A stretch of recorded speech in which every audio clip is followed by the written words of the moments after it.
Warning. This podcast may contain language and content that is not suitable for children.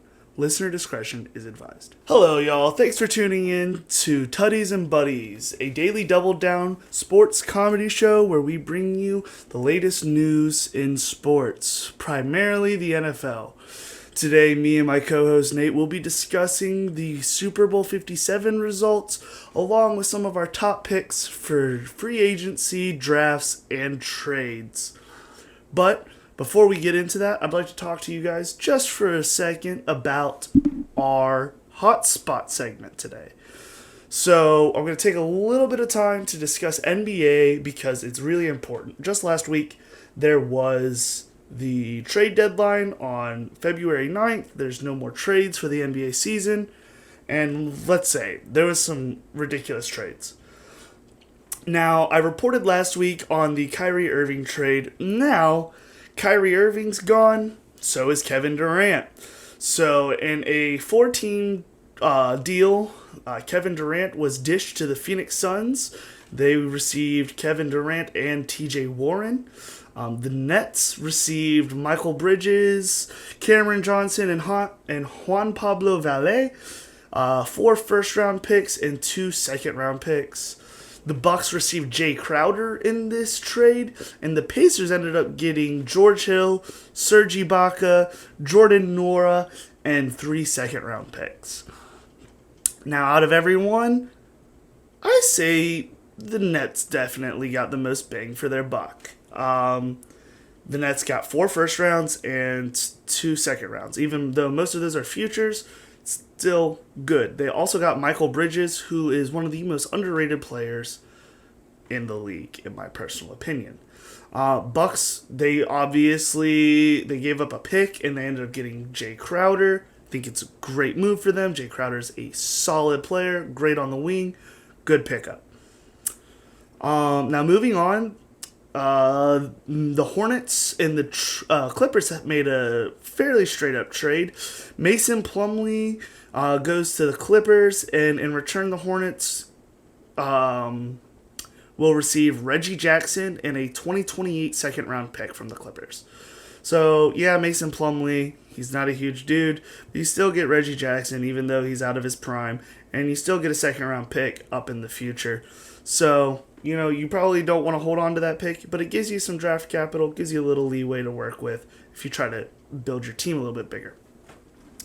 Now, there was another 3-team trade, and we're going to get into it. This was between the Clippers, Rockets, and Grizzlies. The Clippers received Eric Gordon and 3 second-round picks. The Rockets received John Wall and Danny Green, and they pick-swapped with the Clippers. And then the Grizzlies ended up getting Luke Kennard. So, you know, honestly, John Wall, Danny Green, you know, those are guys who've been in the league for a while. They're getting a little bit older, especially John Wall. He's been on the Rockets before. I'm excited to see him go back. I really like John Wall. I think he could do really good there. And, of course, Danny Green, great ball player, good with a 3-ball. But, you know, do I think that this is worth this? No, I don't. I don't think John Wall, Danny Green with a pick swap, and Luke Kennard. No, I just don't think so. Eric Gordon, yes, I love that man. He's a great ball player. Keep him. But I think Eric Gordon for John Wall and Danny Green is just a fair trade. Now, moving on, we had another 4-team trade between the Pistons, Warriors, Hawks, and Blazers. This is kind of a big one because the Pistons ended up getting James Wiseman out of this. The Warriors got Gary Payton II and 3 second-round picks. The Hawks ended up getting Sadiq Bey, and the Blazers came out pretty strong with this one. They picked up Kevin Knox, and they also got 5 second-round future picks. So, and all of those, I believe the latest one's 2027. So they're all fairly recent, or fairly soon. They will be here quickly. So you could either trade it off and get better players, or you can hold on to it and probably get quite a few good players over the years. Now we're going to make it to our final part of the hotspot, and I'm just going to talk about one last trade, the 3-team trade between the Lakers, Timberwolves, and Jazz. The Lakers were finally able to dish Russell Westbrook out. In return, they got D'Angelo Russell back, Malik Beasley, and Jared Vanderbilt. In return, the Timberwolves ended up getting Mike Conley, Nickeil Alexander-Walker. I've never heard of him. And they also got 3 second-round picks from 2024 to 2026. And finally, the Jazz ended up getting Russell Wilson, Juan Toscano Anderson, Damian Jones, and a first-round pick. So, obviously, the Jazz kind of went out of this. They're missing Spider Mitchell, obviously. They got to make up for that somehow. Russell Westbrook, he's not the best at sharing the rock, but he is a point guard, and he is proven he's a good baller. Being able to get him, a couple lower players, and a first-round pick, I think the Jazz definitely won out on this one, especially with that first-round pick. Like, I'm pretty sure that's this year's draft. That'll come in really handy. But that is all I have for you guys for the hotspot today. I hope you guys enjoyed it. Please let me know in the comments what you guys think about these trades. Let us know what you guys want us to cover more on in the hotspot for this show. But with that being said, we're going to get on into the main segment of the show.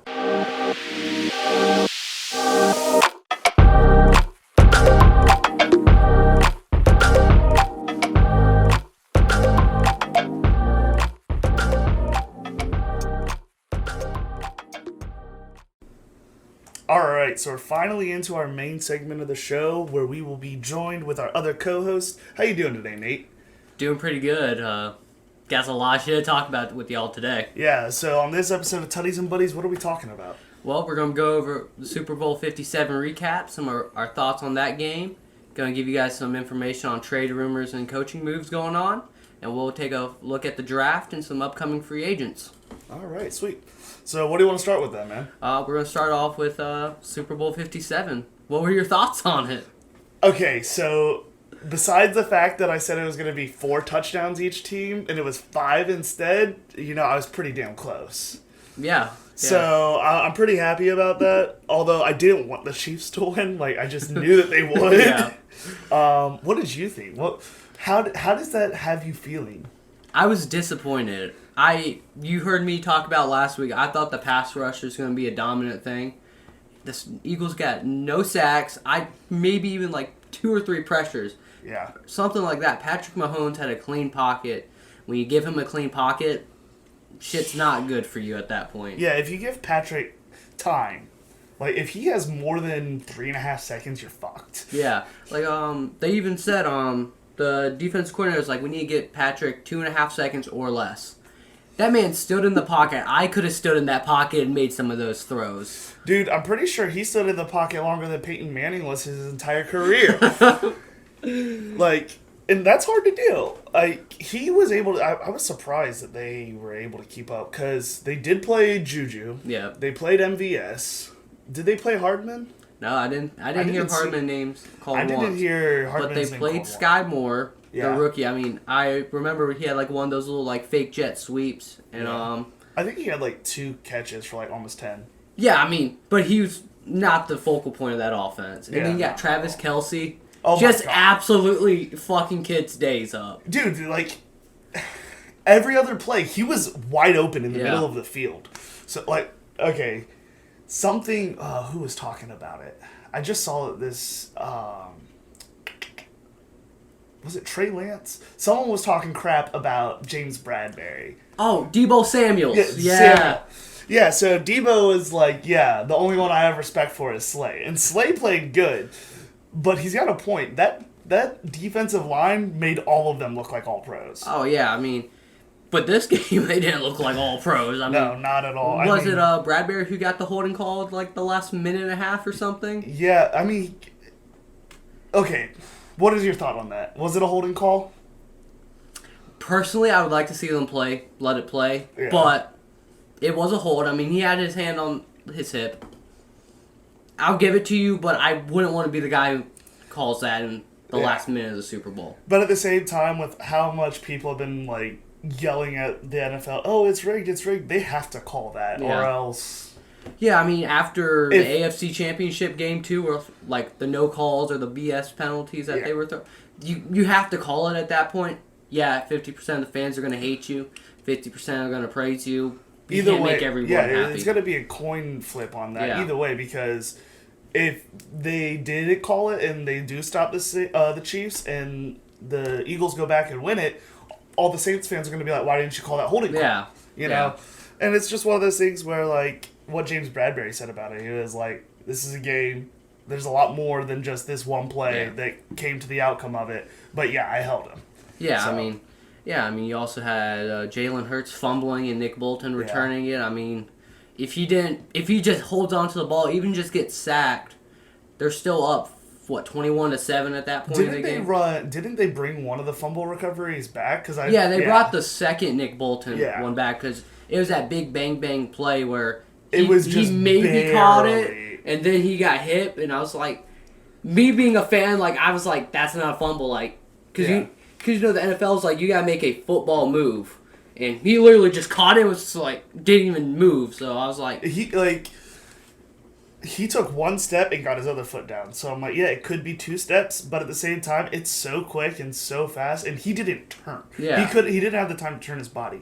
If he had turned his body, I would have been like, yeah, give them that. Yeah, but I mean... It's one of those things where it's like, it happens in less than half a second, and you have to make a call right away. Yeah. So you're not going to make it perfect, and who knows.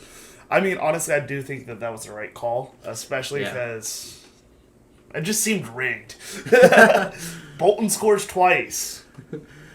Yeah, I said that at one point. I was watching. I was like, "This game's fucking rigged at this point." Like, and then because you had the Devontae Smith catch that was a no catch on the sideline. Yeah. And then the Dallas Goedert catch that was a catch. The funny thing out of bounds? No, he was in bounds, or he had control of it.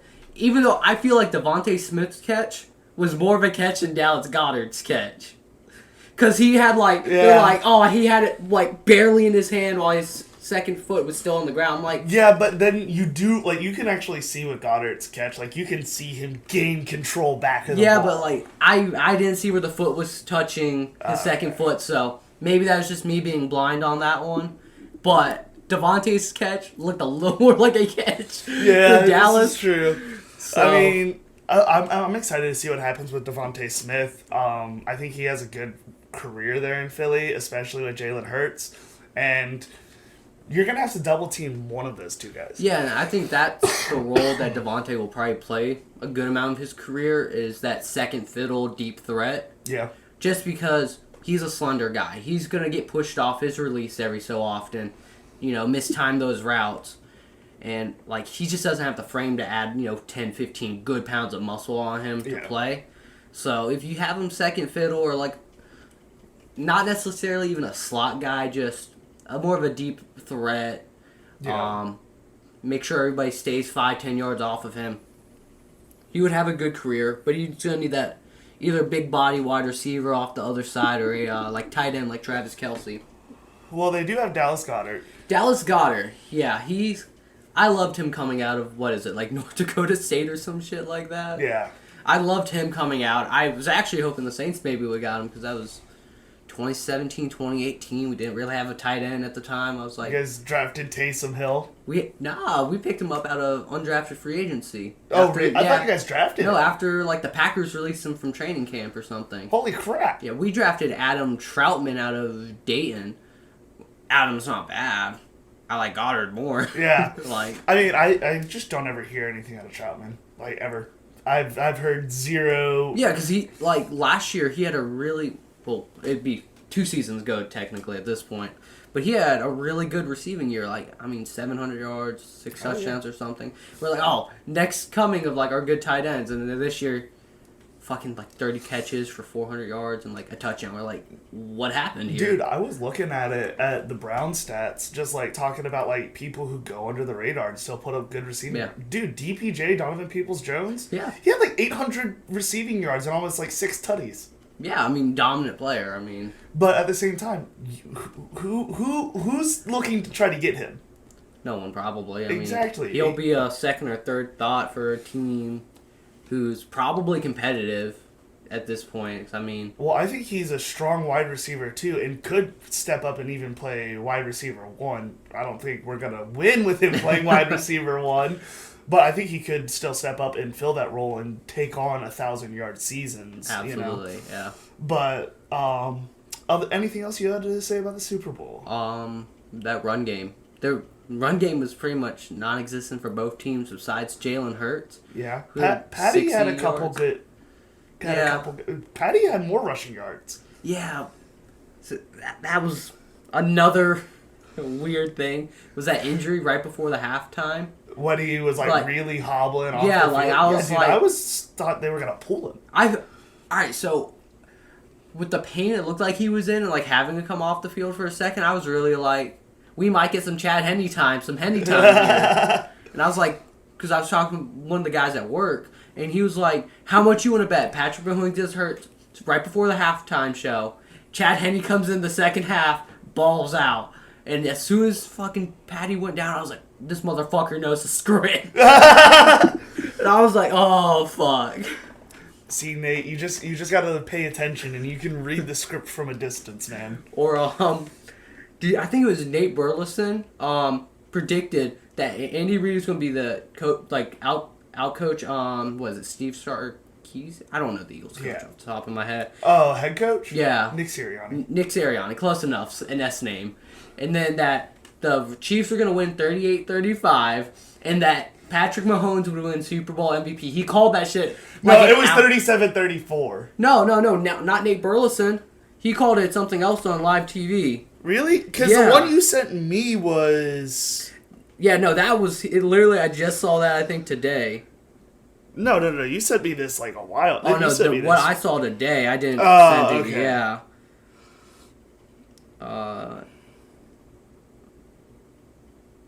Dude, why'd you have to send me that thing about organism 43B or something? Do you know how deep of a rabbit hole I had to dive into? If I had to bet on one man, I would bet on Andy Reid. I do believe he is going to coach his best game that we've ever seen. It will be creative, it will be fun, it will be explosive. I have the Chiefs winning this 38-35. Wow. And Patrick Mahomes will be the MVP. He called all of that. And all of that happened. He knew the fucking script before any of us. Dude, I knew what was going to happen at the end of the game to the team. But I literally told you what had happened. But did you call the score? No. Okay, shut the fuck up. Nate Burleson standing outside of Glendale, Arizona during the Super Bowl is like, the Chiefs are going to win 38-35. What the fuck, you knew the script, my man. Okay, well, Nate Burleson also gets scores right freakishly often, okay? So maybe he does know the script. Maybe they just tell him. Yeah, let's just tell one of the hosts so he can just throw that shit out. Okay, if the Super Bowl wasn't scripted, which I actually don't think the Super Bowl is scripted. I have something to say on that one. I do think that they dealt it towards Kansas City, but I don't think that they try to script it out like everyone's saying it. That AFC Championship game was definitely scripted, though. I mean, to the T. Yeah, I mean, everybody wants to see the Chiefs. They don't And it was literally a repeat of last year's AFC Championship. You know, I feel like we're just going to keep seeing, the Bengals, Chiefs, I don't know, for the next 5 to 10 years. I think the Bills might mix it in once or twice. I feel like they might be on the downturn right now. Because Stephon, real bad blood right now.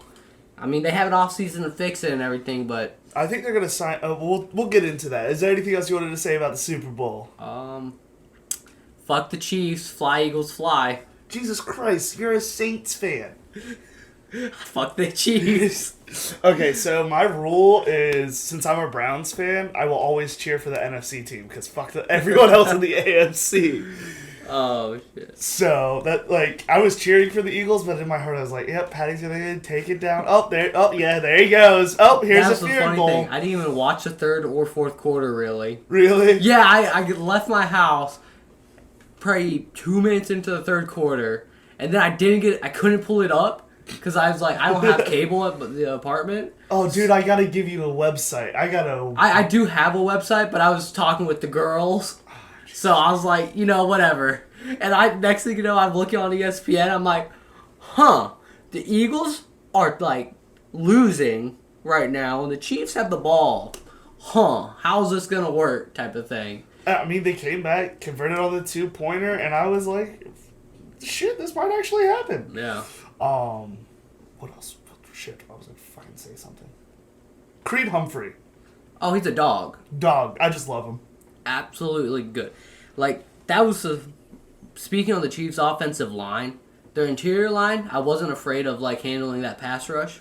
I was afraid of them handling Reddick. I was afraid of Reddick and Brandon Graham, those outside pass rushers against Orlando Brown. And Fletcher Cox moved out to the outside for a couple snaps, yeah, too. I mean, I don't mind that. I mean, I love Fletcher Cox. He's a big, fat, athletic D-tackle. But their tackles I was worried about with Orlando Brown and Wiley. I think Wiley is the other guy. I think he was hurt. No, he was good. He was? Yeah. Because he I played... thought there was one of their tackles were out for the Super Bowl. Not that I was aware of. Maybe they were questionable. I didn't check Maybe, it day yeah. of. But I think his name's Wiley, and he played right tackle during that disastrous 18 Super Bowl versus the Bucks. Whenever the Chiefs play the Bucks and they 2020. get 2020. Yeah, because one of those Super Bowls. Last year was Bengals Rams. Year before was Chiefs Bucks. Year before that was Chiefs Niners. Then Then it was the Chiefs Bucks game 2020 that Wiley was a part of that team, and absolutely gets fucking manhandled by that Bucks defensive line. He played really good today, Sunday.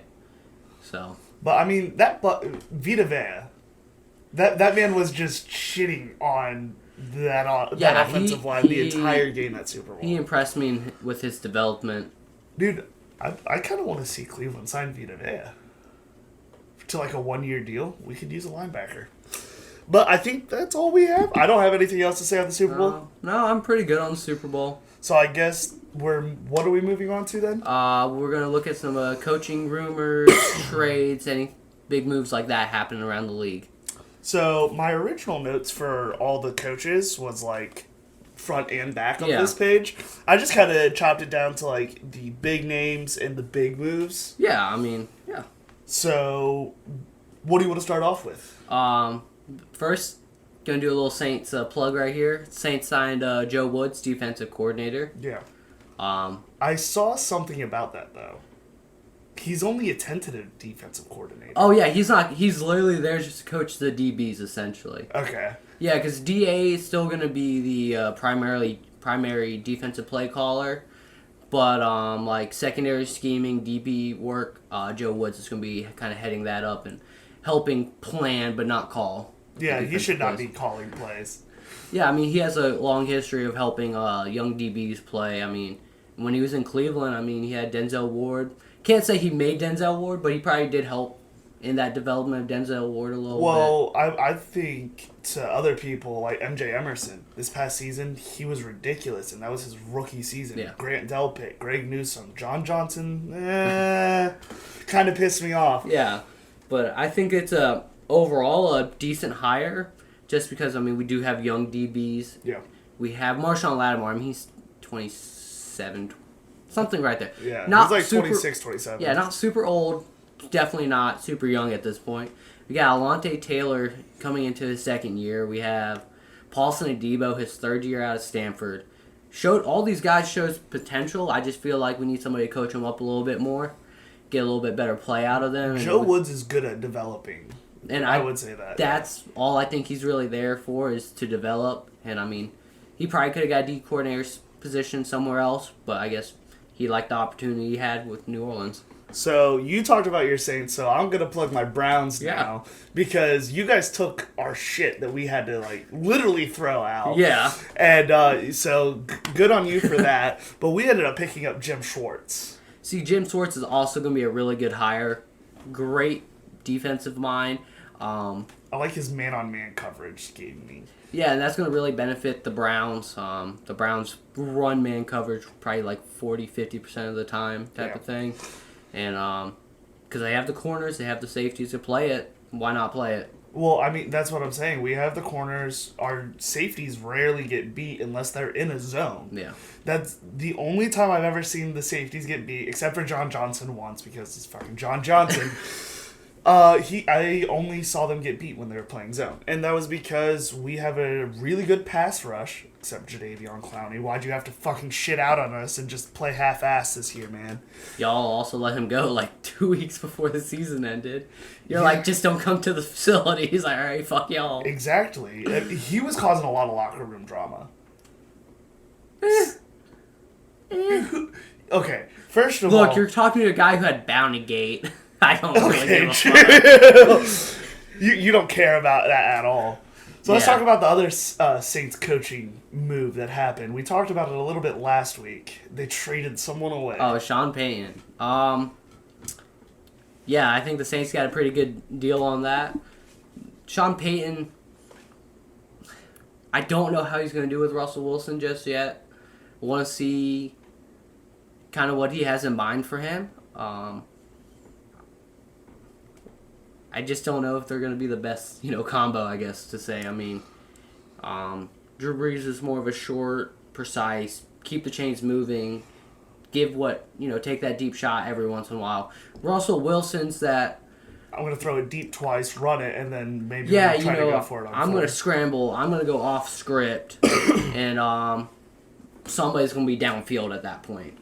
And, I mean, that's just not how Sean Payton coached as, an offensive play caller, but he's also one of the greatest offensive play callers, and if he's going to do it, he's going to make a good effort and, put Russell Wilson in the best position to win and move the ball. Dude, Bounty Gate's coming back. It's Broncos. Have you seen their defense? Oh, hold on. And fuck Sean Payton. You know why? He saw our offensive line coach. Oh, he did? Yeah. I didn't So see Zach that. Strief, he was Yeah, the I former saw Saints tackle, now offensive line coach for the Saints, went to fucking Denver just because Sean went there. Like, fuck you guys. I thought you were Saints through and through. Fuck y'all. Well, I mean, it is Sean Payton. Yeah, I mean, they're for like a 1-year deal because I didn't see if Denver signed him to anything longer. Well, yeah, I mean, he had 2 years left on his contract. He didn't coach this past year. So yeah, he would only have 1 year left. I think they'll let him try. If they do good and they make it to the playoffs, if they make the playoffs, as soon as they clinch, they sign him to another 2-3 year deal. Probably. Not a Pete Carroll 10-year fucking deal though. Jesus Christ, Seattle, you guys are idiots for that one. So, I mean, Sean Payton's an old coach. He's like 60 something at this point. Is he really in his 60s? I believe so. I mean, but you could Bill Belichick. He's 70s now. Yeah, but it's Bill Belichick. Which that brings me over to the Patriots. I wanted to discuss the Patriots real quick because they had some interesting moves. First of all, they promoted Gerard Mayo to assistant head coach. I love that. I do too. I think that's great. He won't be doing the play calling for defense. Oh, that's fine. I mean, he'll be coming up with all the schemes and everything. Yeah. I don't know if he'll get a defensive coordinator position at that point with the Patriots because they have Matt Patricia. Yeah. I believe he came back. Yeah, Matt Patricia. I think he signed another 2-year. Yeah, Matt Patricia's not going to leave. He's good at being a defensive coordinator. Stay as a defensive coordinator. Yeah. One thing. So the move with Gerard Mayo to assistant head coach, and then they brought on Bill O'Brien as the offensive coordinator. That I do enjoy. Bill O'Brien gonna do good, but I don't feel like he will aid as much into the development of Mac Jones, as I think Mac Jones probably already hit his ceiling as a quarterback. Yeah.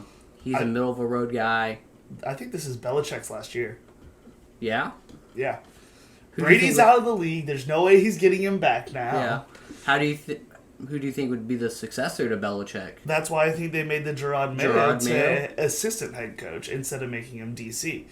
Which, personally, I think Gerard Mayo would excel at being DC and play calling over Matt Patricia.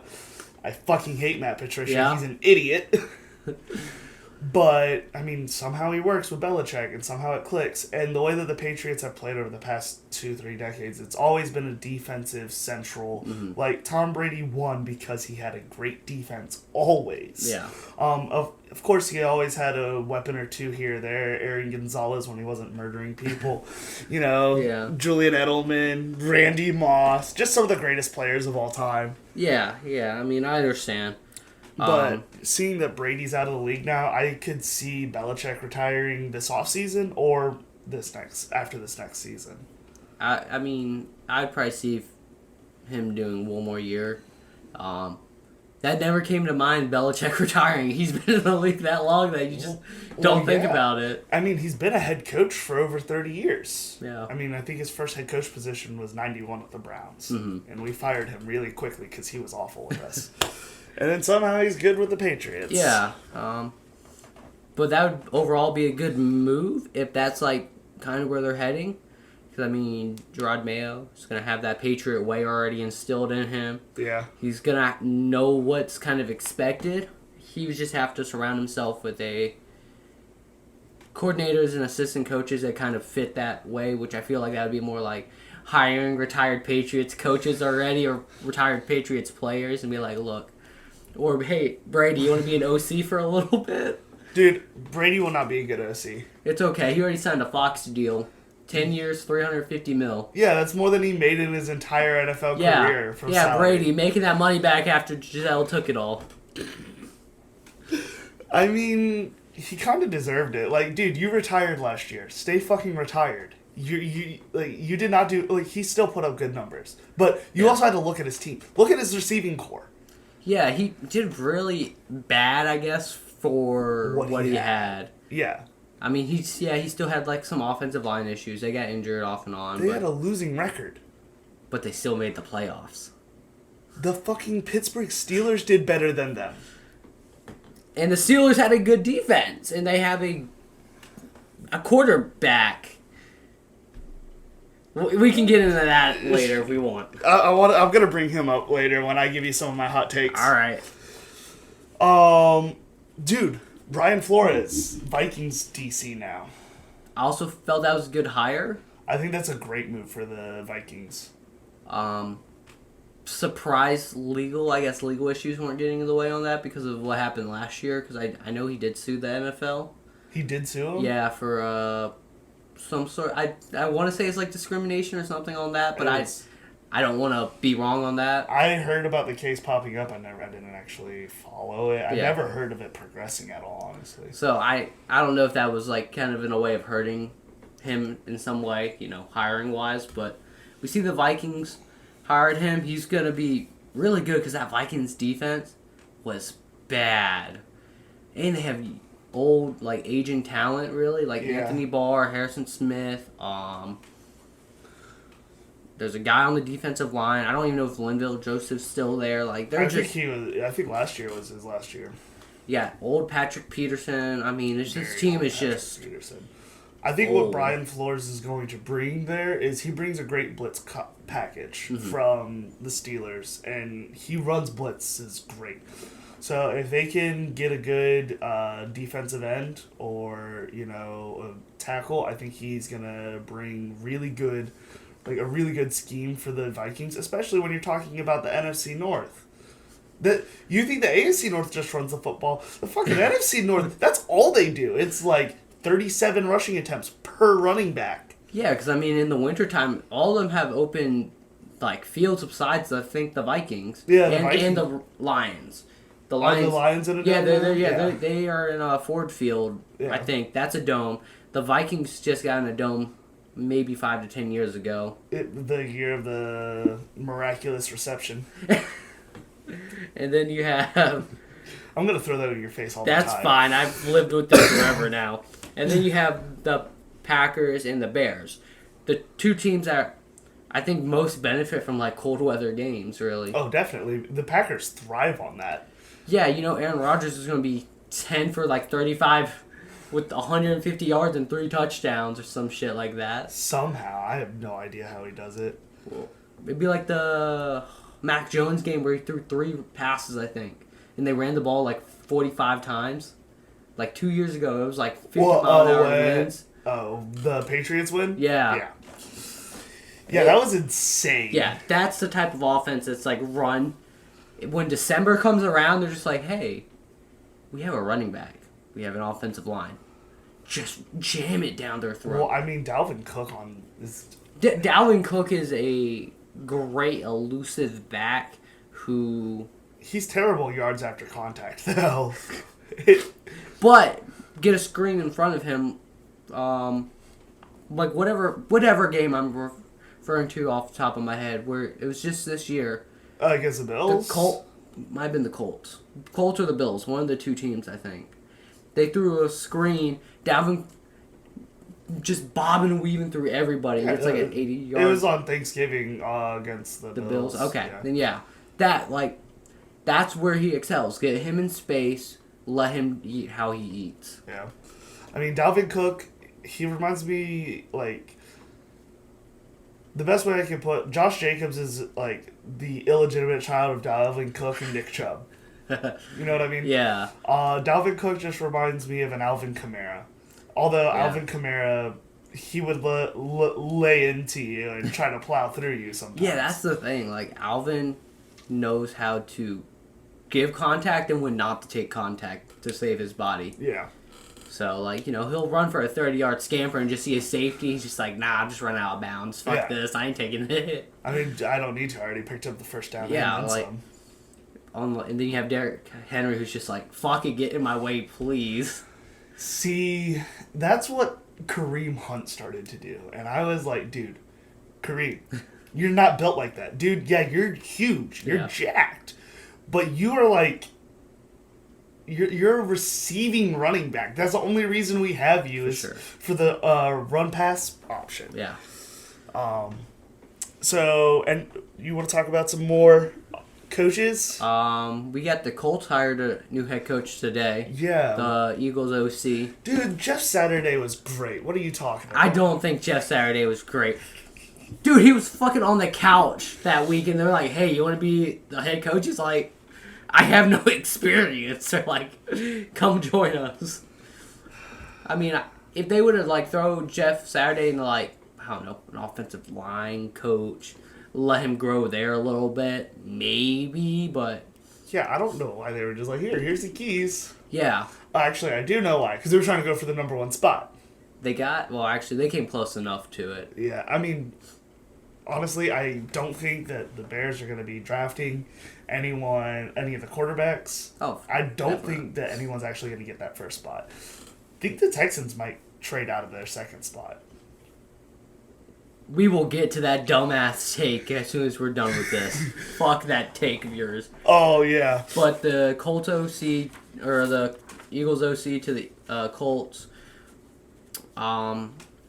just happened. I mean, he will probably bring a really good scheme, and they're going to definitely look at getting a quarterback for him. If not this year, next year. I mean, build up a little more offensive line, defensive line, because they have holes they have to fill. And my opinion, next year's quarterback class, way better. They're probably going to be just as bad next year. Build your team, get a good-ass quarterback next year. I'm holding out on Spencer Rattler.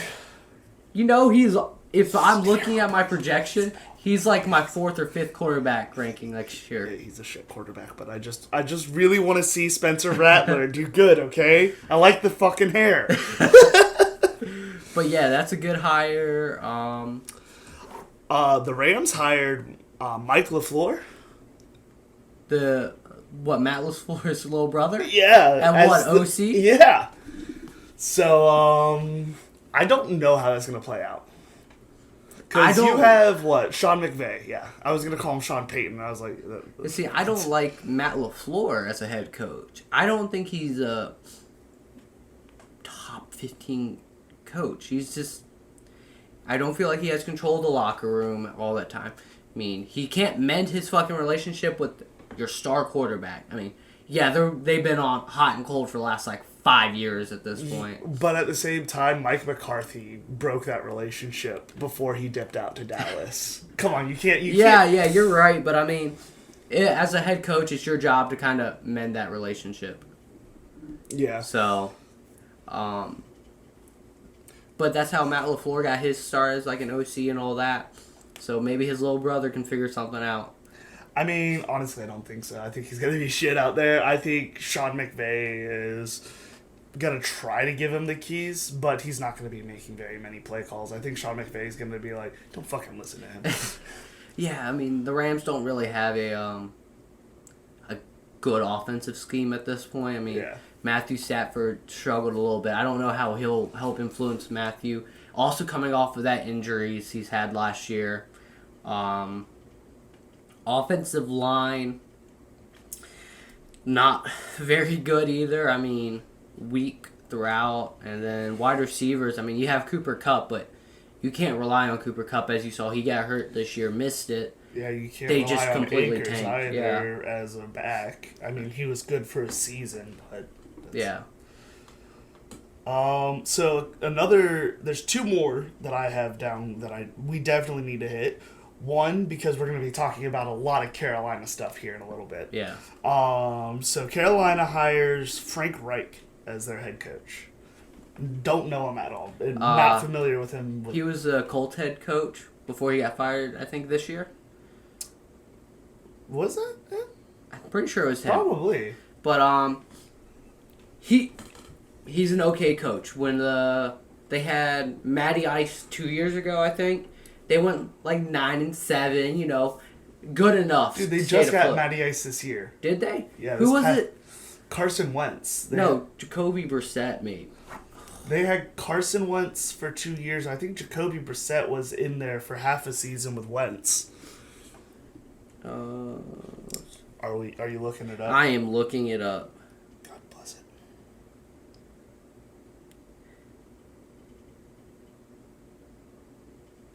Let's go see their record. 11-5 that year. So, yeah. 2021, they went 9-8. The year before, they went 11-5. I believe both those seasons were under Frank Reich. I mean, but who do they have as their quarterback? It should be like Jacoby Brissett 1 year. Pretty sure it was Carson Wentz. No, Phillip Rivers was the 2020 year. Really? Phillip Rivers. I thought he retired before then. And then 2021, it was Carson Wentz. So, And then Brissett was in there when Wentz got hurt. Yeah, and then Matty Ice was this year. So look, if you could go 9-8 with Jacoby Brissett 2 years ago, and an aging Phillip Rivers 3 years ago, Frank Reich, you got to get him a decent quarterback who can read, because he does play a little more of a complicated offense. Yeah. Get himself a quarterback, and you will be good. And I'm going to digress right here real quick. And so I think the Colts probably will actually get like C.J. Stroud. You think they will go with C.J. Stroud? He is, if they stay at their number 4 spot, I should say. Okay, well, we are going to talk about this in just a minute. We're right about to talk about this. Last thing I want to throw out there, last biggest move, Nathaniel Hackett to the Jets as an offensive coordinator. Aaron Rodgers season, boys. I don't know if he's going to go there. Aaron Rodgers to the Jets. I saw the Jets or the Raiders at this moment is where Rodgers is going to go. I think he's going to go to the Raiders because he has chemistry with Adams, and Green Bay is not going to dish him somewhere he doesn't want to go. He has a no-trade clause, I believe. Yeah. And see, that kind of makes it complicated on me because I feel that it is the Raiders. Raiders. Who's the Raiders? Josh McDaniels is the Raiders head coach. I feel like he likes Jarrett Stidham. Because, expatriate. I feel like unless the organization's like, hey, you need to get like Aaron Rodgers if he's available, I feel like he wants to either stay with Jarrett Stidham or draft his own quarterback. This is very true. If they go for Rodgers, anyone who's picking up Rodgers this year is trying to win a chip this year or next year. Yeah, and I feel like the Jets are in a better position to do that right now. Definitely. And I think hiring Nathaniel Hackett is going to do really good things. So I think them bringing Nathaniel Hackett on is kind of like an indicator that, hey, Rodgers is probably going here. They're probably going to try to make this run. We'll probably see them try to sign. I think Miles Sanders might sign with them. I don't necessarily see that being a need for them, but I mean, it could be a valid possibility. Yeah. But I think that's all we got for the first segment. We're going to jump into a little break real quick, and we'll be right back with our trades and our free agency news.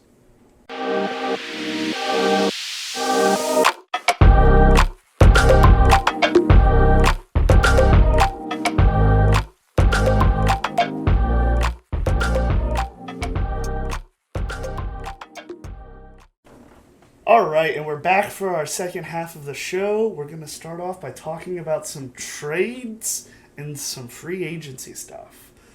So, what's the biggest trade rumor right now, man? For me, it's the Aaron Rodgers to the Jets. Yeah. The Jets have a lot of draft capital. They're a quarterback away, essentially, from being super competitive. Makes a lot of sense for these two teams. I see the Jets going in, like I said before, they hired Nathaniel Hackett. Yep. And Nathaniel Hackett is very similar play style to Aaron Rodgers. So I could see them moving and trying to gear up that offense towards him. Of course, that defense is already killer. Yeah. So, pick up maybe a running back and... Honestly, I would just say beef up that offensive line a little bit. Because, I mean, they have Mekhi Becton on the one side and... Don't know the other tackle off the top of my head, but I mean, strengthen that interior line a little bit. Hope the tackles progress a little bit more. You have a good team, because I mean, if they trade, I mean, they can maybe get Osiris Terrence from Florida out of the second round if he slides. I mean, because guards and centers aren't, highly touted, but I mean. Well, what pick do the Jets have? 13. 13, I'm gonna go with. So, as of lately, I've been seeing Paris Johnson falling. And Paris Johnson would be a really good pickup for them. But I've been seeing him fall a lot lately, so I think he could go there. He had 13th overall pick. Yeah, so I could definitely see them picking up someone like Paris Johnson or, what's his face? You got Peter Skoronsky, Brock Johnson, or whatever, out of Georgia. Broderick Jones. Yeah, out of Georgia. They can even sit back into the second round because they have the 43rd overall pick and pick up Cody Mouch out of North Dakota State, or they could pick up DeJuan Jones out of Ohio State. Both of those are excellent value in the second round for tackle-wise. Yeah. Other than the Jets, I think Rodgers is more likely to go to the Raiders. Like, as we've previously discussed, I just feel like Josh McDaniels has his man, or he wants to draft his own. So I think that Josh McDaniels will probably pull what the Green Bay Packers are with Jordan Love. Mm-hmm. Except I don't think the Green Bay Packers are actually going to pull that. I think the Jets are gearing up and acting as if they're going to get Rodgers, and they're preparing for that, but I think it could go differently. Because if you looked at some recent videos with Aaron Rodgers, he wants to go to Vegas. Mm-hmm. Do you know where he is right now during his dark week? No, I don't know where he is. He's hanging out with Devontae Adams in Vegas. Hey, big baller, all right. Exactly. So, I mean, yeah, I guess if you put it that way, I mean, Vegas could be an option. I could see the Packers trading Aaron Rodgers for Derek Carr in a second round. Derek Carr's, he's already going to free agency. They already told him he's being released. Oh, they did? Yeah, so he's going to free agency. He's not in contention. Okay, that is probably going to be like a first round and then maybe like a third or a fourth and a fifth for Rodgers. Have to be something like that. Raiders give up their first, maybe like a next year's second with a couple later picks, something like that. I mean, well, with how old Rodgers is, I think they could get away with like a first this year, maybe a fifth this year, and like a second next year. Yeah, I mean, anything like that would definitely work. I mean, the Packers stack up draft capital for this year with 2 firsts if that happens. They can get themselves another defensive end and a wide receiver, for fuck's sake. I mean, Jesus Christ. They have Christian Watson. Sorry, okay, you know what? Don't even bring that up. He's like a second, third string wide receiver at best right now. You have Jordan Addison. I think Jordan Addison's a little overrated. Whatever on that. You got Quentin Johnson. He needs to learn how to use his body better. For being a big body boy, he does not know how to block and like shield people off of him. Especially like I saw Aaron Jones like have to slow down so many times coming up behind Johnson. Mm-hmm. So many times this year because he wasn't like being aggressive with his blocking. Yeah. And then you got Jackson Smith and Jigba. He just doesn't fit that number one wide receiver you're looking for. Zay Flowers, maybe, but he's a small wide receiver. Yeah. Yeah, I mean, get a wide receiver in Green Bay for fuck's sake. I mean, so who do you think they yeah, they need a wide receiver in Green Bay. They do. Honestly, I don't think that they get a wide receiver via draft. I think they go for via free agency. Maybe. I mean, I know this class is a little weaker wide receiver-wise, but there's still some I know there's talent. some rumors about the Vikings possibly parting ways with Adam Thielen. Huh. That's an interesting take on that. It hasn't been like much like reliability. I'd give it like on a reliability, I'd give it like a 5 out of 10. Yeah, I mean, Adam Thielen, I think is more. He'll play out his contract, and he might just be done at this one. Because, I mean, he's going to come up to being a 31, 32-year-old wide receiver who's not the number one dominant guy. He's the route runner who should be put in the slot. Yeah. Old, reliable, but nothing extra. Pretty much, yeah. I think he's good at the slot position now. But, you know, you guys can at me. Like, I'm going to drop several more hot takes in this podcast. But Justin Jefferson, he's not him. Sorry. Not him. Fuck him. Justin Jefferson is him. No, Justin Jefferson is fucking dog shit. Excuse the language. How the fuck do you think that? Watch. Justin Jefferson, if Kirk Cousins gets hurt, he's not going to get shit. Justin Jefferson literally fucks everybody. Okay, but here's the thing. Justin Jefferson was drafted by them after they got rid of Stephon Diggs when they had Diggs and Adam Thielen. They draft Jefferson as soon as they get rid of Diggs. Yeah. And everyone's double-teaming Thielen, and you still have to double-team Thielen over Justin Jefferson. You've seen it happen almost all season long. But still, Justin Jefferson's the best route runner I've seen. Behind maybe Devontae Adams this year. He's this great year, route running dropped real bad this year. He is an athlete. I don't know, Tyreek Hill's route running was freaking nasty down there in Miami. That I would put on scheming. Yeah. Because they put you in that like jet motion. You already got that running start. Tyreek's already at 80% speed and he just rips it. As your corner, you're at 10% speed trying to stay with him. And the next thing you know, he's fucking 30 yards down the field. Your safety's trying to catch up, and you're fucked. Yeah. But back on to Justy Jets. Bro, he's good hands, good route runner, great after the catch. My God, he's amazing after the catch. He is amazing after the catch. I mean, he, especially this year, is very much deserving of that Offensive Player of the Year award he gained. I think he did good this year. I'm not saying he's a bad player. He's a bad player. So in like watch this next season, he's going to be dog shit. All right, in this wide receiver ranking, where would you put him? Top 10? He'd be top 10 still. Yeah. Okay, but I wouldn't have him as number 1, honestly. That's fine then. Okay, I'm cool with that. I put Justin Jefferson as probably a top 5. I'd probably put him at like 4, honestly. But I've seen so many people just like Justin Jefferson's better than everyone. Nah, Justin Jefferson, let me suck his dick. And I'm just like, no, he's not that good.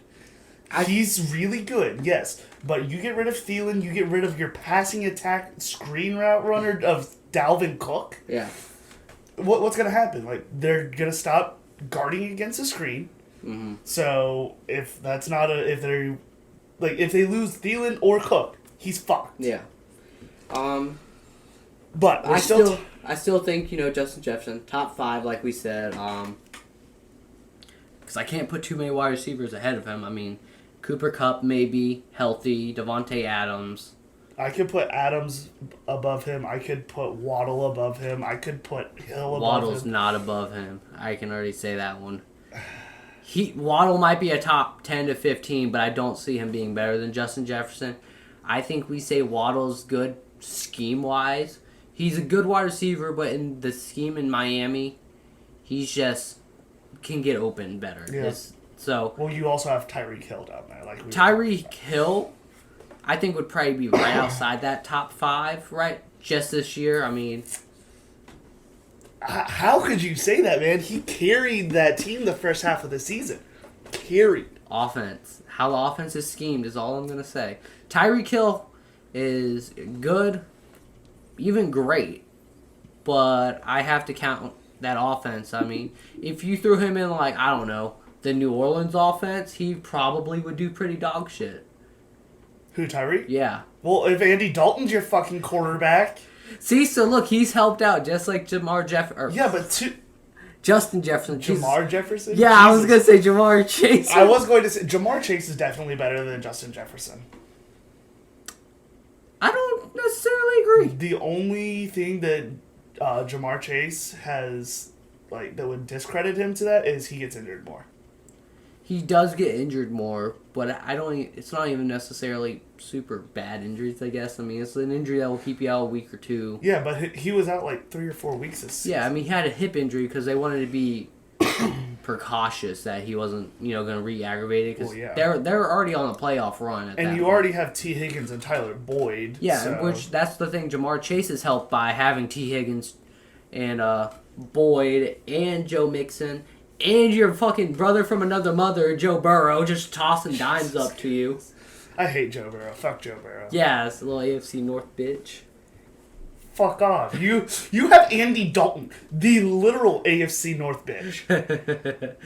He was everyone's bitch. For the red rifle. Even fucking Tyrod Taylor passed him around. But, yeah, I mean... So, since we're talking about the Bengals, I'll get one of my hot take for the trades. T. Higgins is leaving this year. He's being traded away. This is my hot take. Okay. He's either going to the Giants or the Ravens. Is he in the final year of his contract? Yep. He's in the final year of his contract. I could see him definitely going to the Ravens. I could see that happening real quick, real fast. Probably for some draft capital and possibly a defensive piece. Get a corner or a safety out of him. Get Eli Apple out of that fucking defense. Do you see that if the Ravens in particular try and make that trade, do you think that's their attempt to try to get Lamar and like mend that relationship and like, look, we think of you as a quarterback? Yeah. So I think that's why the Ravens will try to target T. Higgins because he is good enough to be a wide receiver 1. Definitely. He's proven himself to be wide receiver 1 material. So I think if they go after him, that gives Lamar a lot more like stability and like, yeah, I can stay here. We can do something. Because if Lamar signs another contract, and they trade for Higgins, I'm assuming they'll pretty much automatically extend Higgins. Because Higgins is still in his rookie contract. Yeah. So I'm sure they'll extend him immediately, and then you have still a dynasty, and you have a rivalry going on in the AFC North. That's the thing. I don't know if you trade to your rival either. But see, here's the AFC North trades with each other all the time, like Denzel Ward. What's his name? Joe Hayden. Yeah, Joe Hayden. Yeah, because he went to the Steelers to the Browns, I think. He went Browns, Steelers, Ravens, Steelers, okay. Browns. Because some T. teams Higgins? are wary about trading to. We a rival. traded T. Higgins to Cincinnati. Mm-hmm. So I don't know why the fuck we did that. And then you have. But I could see like the Browns are going to be somewhat more competitive this year. I don't know if they're going to be like locked in playoff contenders, but it's going to be a race. in my opinion. Like, it'll be a close division. It might be the closest division. It might be something like the AFC East that we'll see. So I could really see Higgins going there, but I could also see the Giants trying to cash out and be like, all right, let's get Danny Dimes some pieces. I would find that a better trade opportunity. But I feel the Giants are going to be more focused on free agency, as they have Danny Dimes going into free agency and Saquon Barkley. You're going to have to figure a way to keep both of them, or make that decision and say, is Danny good enough in this scheme that we have for him to stay? Because, let's be honest, Daniel Jones is not a good quarterback by any means. He's like a Kirk Cousins, in my opinion. A downgraded Kirk Cousins, I would say, because he had what, almost 3,000 yards and 10, 15 passing touchdowns, 20 maybe. He's not a good quarterback. The system that was put in place for him really benefited him. Yeah. Being a defense, run the ball, a little boot action, a little bootleg, stuff like that. I mean, yeah, they did a great job putting using your best asset to put your quarterback in the best position. Yeah, but see, with Higgins is used to playing slot a lot. Because, you can send Tyler Boyd out wide, or you can send Higgins out wide. Either one. Most of the time it's going to be Higgins. But he still knows how to play that slot. And when he was in Cleveland, he played slot really well. So I could see Higgins just fitting in with the scheme that they have with Danny Dimes there. And I do have a hot take about Saquon that we'll get into when we start talking about free agency. But I still have some more trades to throw at you. Now, this is the one I think... I'm going to get this one out of the way. Jimmy G goes to the Buccaneers. Yeah, he ain't even going to get traded. He's a free agent. Is he a free agent? He is a free agent.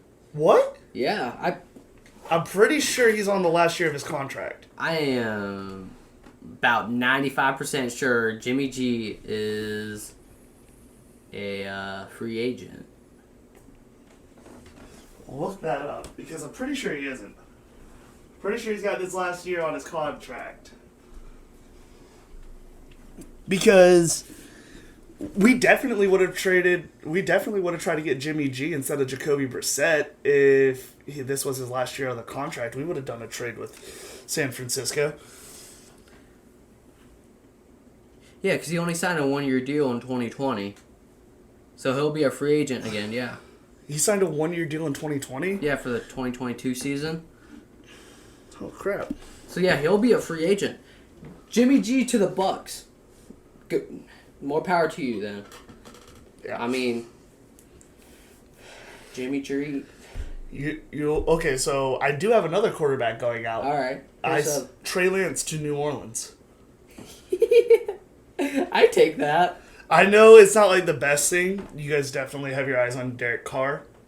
With age, I think Trey Lance is better suited to go to you guys. I also think with Taysom Hill in there, Alvin Kamara, you guys have Mark Ingram back, right? But he's not worth shit anymore. Yeah, he's not really worth much at this point in his career. So you guys could set up a pretty decent wild card offense if you guys pull Trey Lance. And, now that I see that Jimmy G's a free agent, I feel like they would just sign him to another 1-year deal, keep him as their backup, or let him start again and let Brock Purdy stay as his backup. So what I've seen was the Jimmy G 49 relationship is done. Yeah. They're going to let him go. So they'll probably keep Trey Lance and Brock Purdy. QB battle it out, because, you either have potential in Trey Lance or what you already saw in Brock Purdy. Yeah. Type of thing. Trey Lance has shown really good glimpses of stardom, but he keeps getting hurt. It's in that case, he'd probably lose a QB battle out in the summer. Brock Purdy's a starter. Trey Lance is going to be that backup. Now, my final trade hot take before we move on to the rest of the stuff. Jalen Ramsey to the Chiefs. No, he's going back to the Jaguars. Really? No. That was something I saw, and some contacts have said about Jalen Ramsey going back to Jacksonville as they're a contender again at this point. No, they're not. They're a contender enough. They are not a contender. They have a quarterback. They have a decent defense. They do have a decent defense. If you bring Jalen Ramsey back to Jacksonville, that would just only stiffen up that defense. They have a little cap room. They can draft a player or two. They're not too far away from being a true contender. They're going to win the AFC South. The AFC South is bad. We all know it. They're going to win every year for the next 2 or 3 years. Maybe.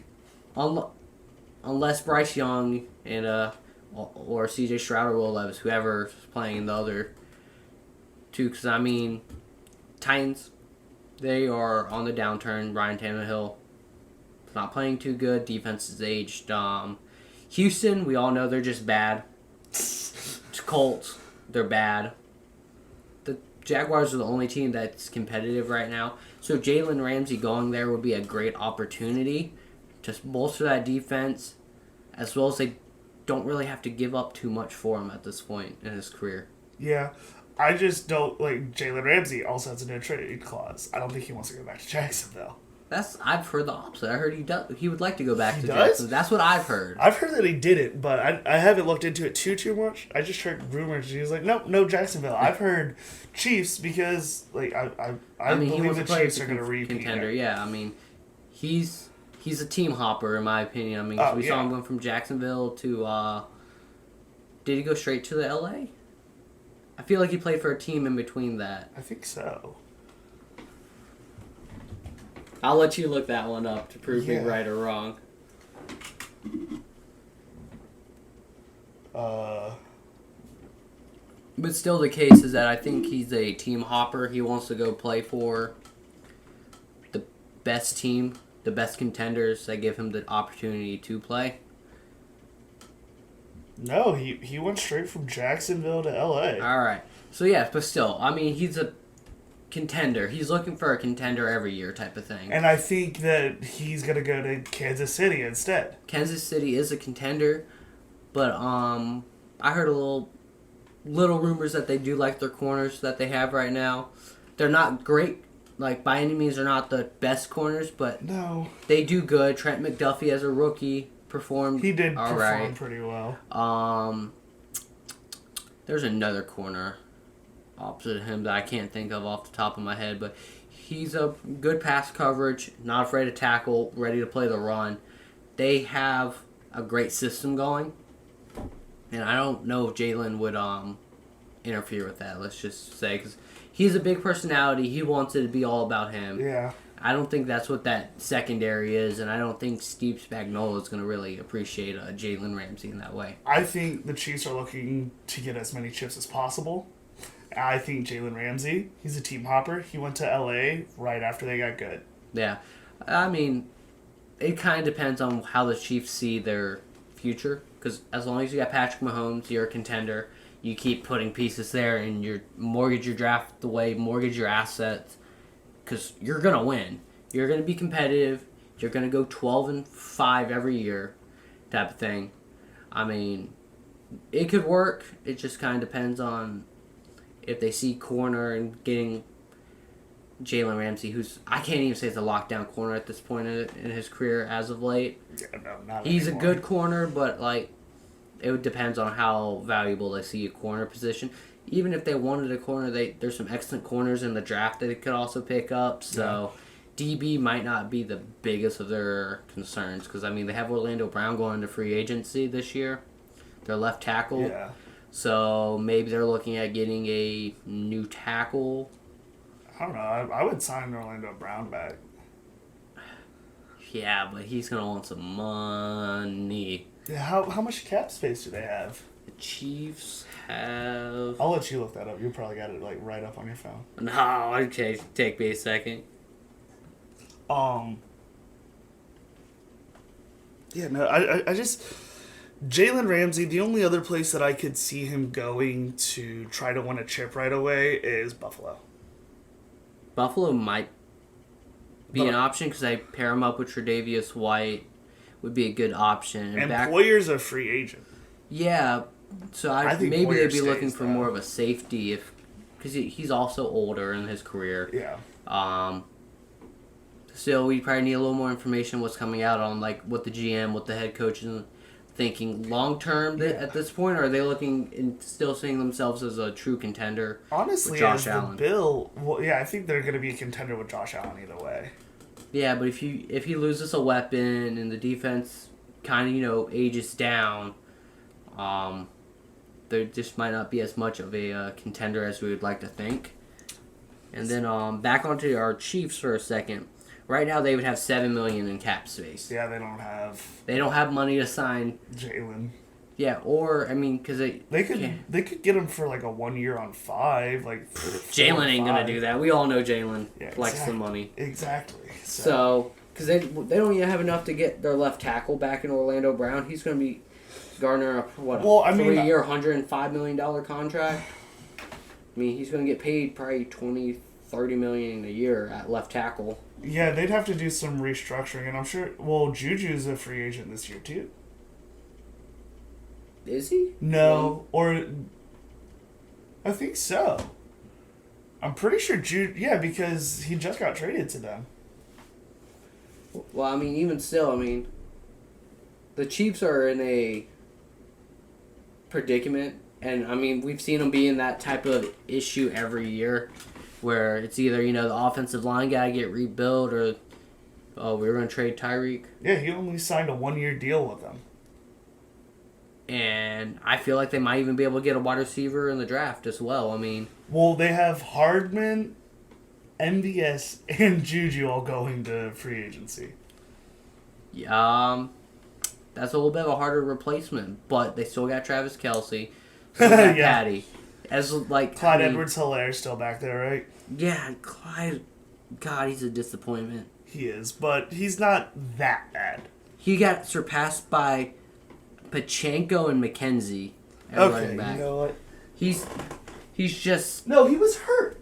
Was he hurt? Yeah, he got hurt real bad like halfway through the season. They just sat him. All right. Because Pacheco came in and had like a 100-yard game in his first game as a starter. But, I mean, still doesn't kind of get to the fact that, wide receivers are going to be a little weak. I mean, this isn't a great wide receiver class. It's very, I guess, top-heavy. It is. In the sense, I mean, there's some great guys that they could pick up. I mean, they're similar to, like, a Tyreek Hill that they have. Like, you got Zay Flowers. He's not going to be an absolute burner, but a good deep threat. Undersized, just like Tyreek. Yeah, very. You got Nathaniel Tank Dell out of Houston.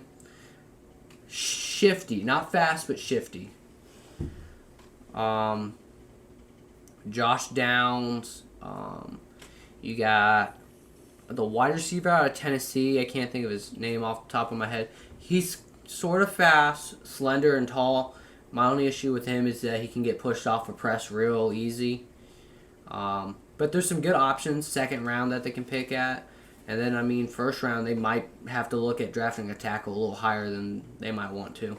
What, the Chiefs? Yeah. Yeah. Well, I mean, they have the 31st pick, so. Yeah, I mean, you can get Cody Mount.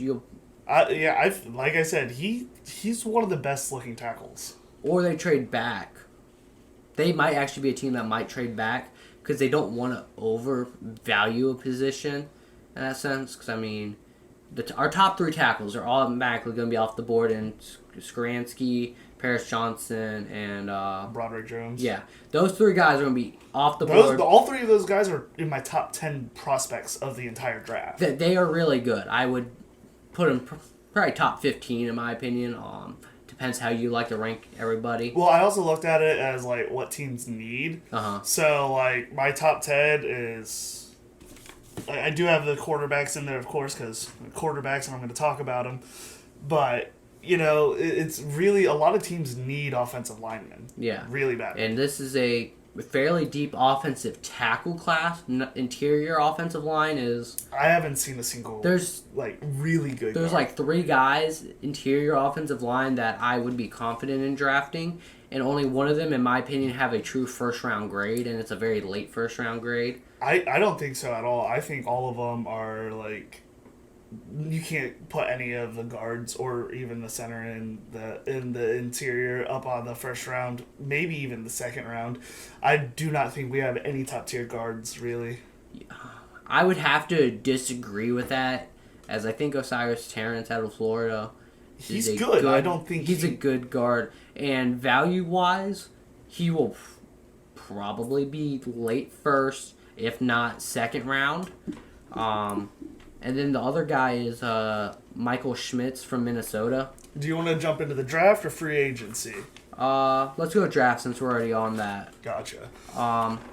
And like Michael Schmidt out of Minnesota, he's a center. Centers do not have value in this league, but he's a damn good center. He's going to be a plug-and-play guy.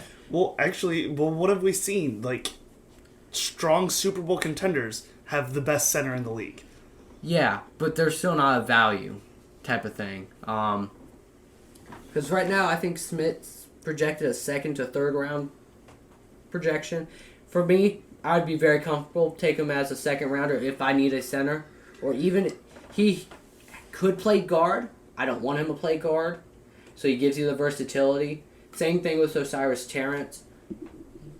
Good guard. He's a decent mauler, has some good technique to him. But, I mean, like I said, he's a second rounder. He's a solid second rounder. He'll probably be taken in the first. Yeah. Michael Schmitz, solid, probably second or third rounder. Probably going to be taken in the second if you're a center needy team. Or you might fall back depending on how other teams are feeling on him. So I looked at the draft, and we did our top 10 or 15 picks. Yeah, and I'm still working on that mock draft. Just I got very busy with school, so. So I actually changed who my first pick will be. I think Jalen Carter's going to go to the Chicago Bears first pick. Yeah, that relies on you believing they're going to stay there. Yeah, I don't think they're going to stay there. The Bears are not going to trade down. I definitely think the Bears are going to trade down. Watch, they're not going to trade down. The Texans are going to trade up to try to get, because, if the Colts jump them or the Panthers jump them for Bryce Young, and C.J. Stroud's not the guy they want. C.J. Stroud's the guy they want, though. Bryce Young's the guy they want. I have comps of him as being a small Patty Mahomes. Oh, my God. He's a small Patty. Jesus Christ. C.J. Stroud is a Ryan Tannehill who can run. But he doesn't run. That's the issue with him. Exactly. So here's... I'm going to give you my ranking for my top 4 quarterbacks. All right. Number 1, Bryce Young. Yes. Number 2, Anthony Richardson. Number 3, C.J. Stroud. Number 4, Will Levis. Can you explain the... I told you it was a hot take. Look, I don't mind it, but I want some explanation on that. So I'm going to start with Bryce Young and tell why he is. What you were saying, he is a young Patty Mahomes. He is the most mobile quarterback in this draft class, too. Like, if you see him actually run, dude, he can get out of sticky situations. And not only that, but like you said with Patty Mahomes, he can extend the fucking play. I think that's more of a pocket mobility. I don't see him as the best pure athlete at quarterback. Oh, no. He's a great at moving in the pocket, and when the pocket's collapsing, he has great awareness, keeping eyes downfield, making sure he can extend the play. And that's also the kind of goes into the issue of him being a small guy, that when he starts extending those plays, he might take unnecessary hits. Because when you're extending that play, he knows when that guy's going to get open. He knows he has to hold it. And he may take a 350-pound Jordan Davis right to the fucking face. And, I mean, he played in the SEC. He took that punishment. He did. So, like, his height doesn't necessarily concern me, but he is a very slim and small guy. It doesn't bother me too much. I think he'll grow another inch or so. I think he'll be fine. But it's still his weight. He's only like 192 right now. Yeah. His frame doesn't allow for a lot of extra mass on there at this point. As one of the guys from The Athletic said that, I mean, if he's going to put on weight, he's going to put on bad weight. Yeah. If you want him to. Like, he's going to play at 5'10", 5'11", 190, 195. Which is scary to think about, but you're going to have to, It's Kyler Murray all over again. Yeah, but he's better than Kyler Murray. He doesn't play COD the night before a game. Patty Mahomes, Juju, MVS, and Travis played COD. They all scored a tutty the next day. Yeah, because they're good. Kyler's butt. Alright, so you want to hear why I have Anthony Richardson as my number 2? Yeah. He looks like a young Hurts. You know, I actually thought of him as a young Cam Newton. Exactly. He just doesn't have the Cam Newton size. He does. He's 6'2", I think 240. Dude, Cam Newton was like 6'5". Yeah, but still weight-wise in that physical running. He's 6'2", 240? I think that is just, he's 6'4". It's one of the two. But I mean, I know he's the biggest quarterback. That's good. Like, size-wise. Yeah. But what I will say, when the pocket collapses on Anthony Richardson, he gets out of it, and not only can he get out of it, he can make the best throws on the move. And that's something I really do enjoy from him, is that he can make those throws, and even I actually got to watch him learn. Like, you could see him progress throughout the season, which was really nice to watch. And he is coming in at Anthony Rich 6'4", 232 is what he's listed as. He's a slightly smaller Cam Newton with the physicality to run, monster arm, most athletic quarterback in this draft, in my opinion, my humblest opinion, as well as he shows the ability to learn game in and game out, because he's only a redshirt sophomore. Yeah. He could have stayed another year and been the number one pick, I guess we could say, if he balled out. But he looked at next year's draft class and said, can I compete against Caleb Williams and Drake Mays and Jaden Daniels? And he said, maybe. But that would require him having like a Joe Burrow-esque year to compete. And he already is projected to be going from anywhere between 8 and 20 in the first round. Somewhere in there, pick your poison type of ideal. And I think he falls to Carolina. I think Carolina picks him. I think Carolina would actually be a great fit for him, as he gives you that mobility that you're kind of used to, as well as a monster arm. And he has good decision making, not great right now. Anticipation's good, not great. But he shows me everything I want, as he has a really high ceiling, but the floor is a little lower than the other guys. Yeah, I think, honestly, he has the best football IQ out of everyone in the quarterbacks. Disagree. Bryce Young, all the way. Okay, well, you can fuck off. Bryce Young is the most mentally ready quarterback for this. Mentally ready? He has the best football IQ. That's the same fucking thing. No, notice. Two different things. Okay. You can have a fantastic fucking IQ. Justin Herbert reads the field amazing. Yeah, Bryce Young reads the field wonderfully. Exactly. But Justin Herbert doesn't translate right away. Yes, he did. He's not... No, listen. He's not mentally prepared. He's not ready to put on the Patty Mahomes jacket, step up and be like, I'm going to carry this team. I am mentally ready to just do this shit. And that's the thing. I saw Bryce Young be mentally ready. He carried this year's Alabama team. Name me another offensive player on the Alabama team. I can't. Exactly. Dude, you know I haven't watched it. I watched one football from college this year, and I cried because I had to watch us lose by one fucking point because of a missed fucking field goal. So look, that's my whole point. Even if we ask our listeners, they won't be able to name too many Alabama players from the So, you know what? position. Actually, challenging our listeners. Name two other players other than Bryce Young from Bama this past season. Offensive players. I can only name one. And that's to see, if they can name more, I will fucking pay somebody for that shit. I promise. Jesus, we just started the podcast, and this is like the second time you're like, I'll pay you guys to do this. I will pay any of you motherfuckers to do this. If you could, like, do that. Because, like, I mean, he is just good. He carried that team. You can't name the wide receivers. The offensive line was subpar. Angdu what something? It was some really weird-ass last name. The only ones I can name is Jameer Gibson, their running back who's in this year's draft, and Carter Tui or whatever, the tight end. Yeah. They're the only two guys I can name off the top of my head. I didn't even know that Carter was his first name. I think that's his name. I just know he's the tight end. I know him generally. You ready for another hot take? Past the Anthony Richardson being number 2? Possibly number 1. It was really hard for me. I almost put him as number 1 over Bryce Young. Oh my god, no. Dude, you gotta look at his tapes. I've literally looked at his No, you can't just look at the highlights. You have to look at the shit he plays, too. I do. That's the thing. He only made that, like, mistakes once and he learned. And I love that out of a quarterback. But he's not number 1. He's number 3 in my opinion in this class. That's why I have him at number 2. But he could be number 1.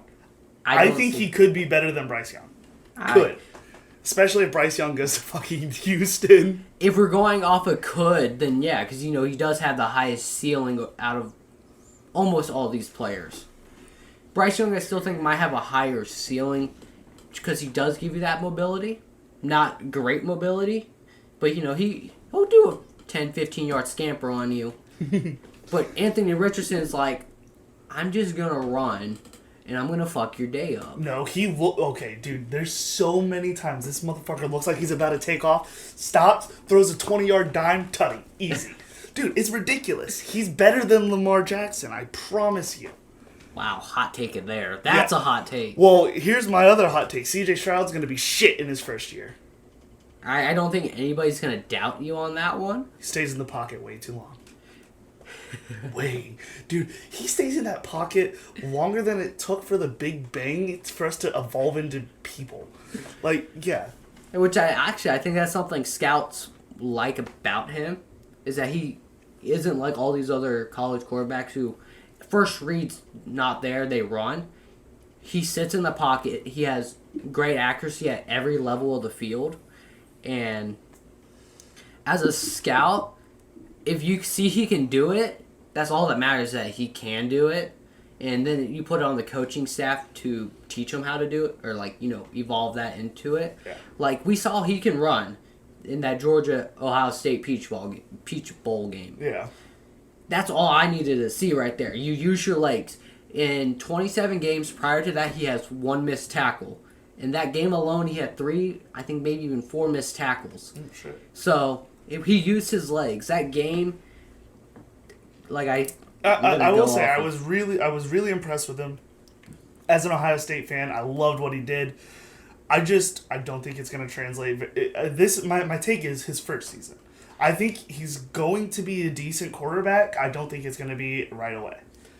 It would depend on situation, really, for me. Because, if he goes to the Colts, he's going to be shit. I don't necessarily agree with that. Because he has Michael Pittman, and he has a sort of okay offensive line.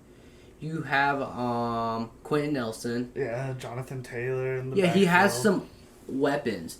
And if the Colts in the second round pick up another tackle, you put him in a okay position to be successful. An okay. Yeah, because like I said, I would like to see him use his legs a little bit more. And as a comp I've seen, or I kind of agree with, is he's a more mobile Ryan Tannehill. Who doesn't use his legs, though, but he's more mobile than a Ryan Tannehill because he's in the pocket, great anticipation, maybe a titch slower than you want in the NFL. He needs to be half a second to a full second faster. Yeah, which, in the NFL, that will probably bite him for the first year or two. And then his velocity on the ball is just a little less than what I would want out of him because, those windows get a little tighter in the pros, and you need a little more zip.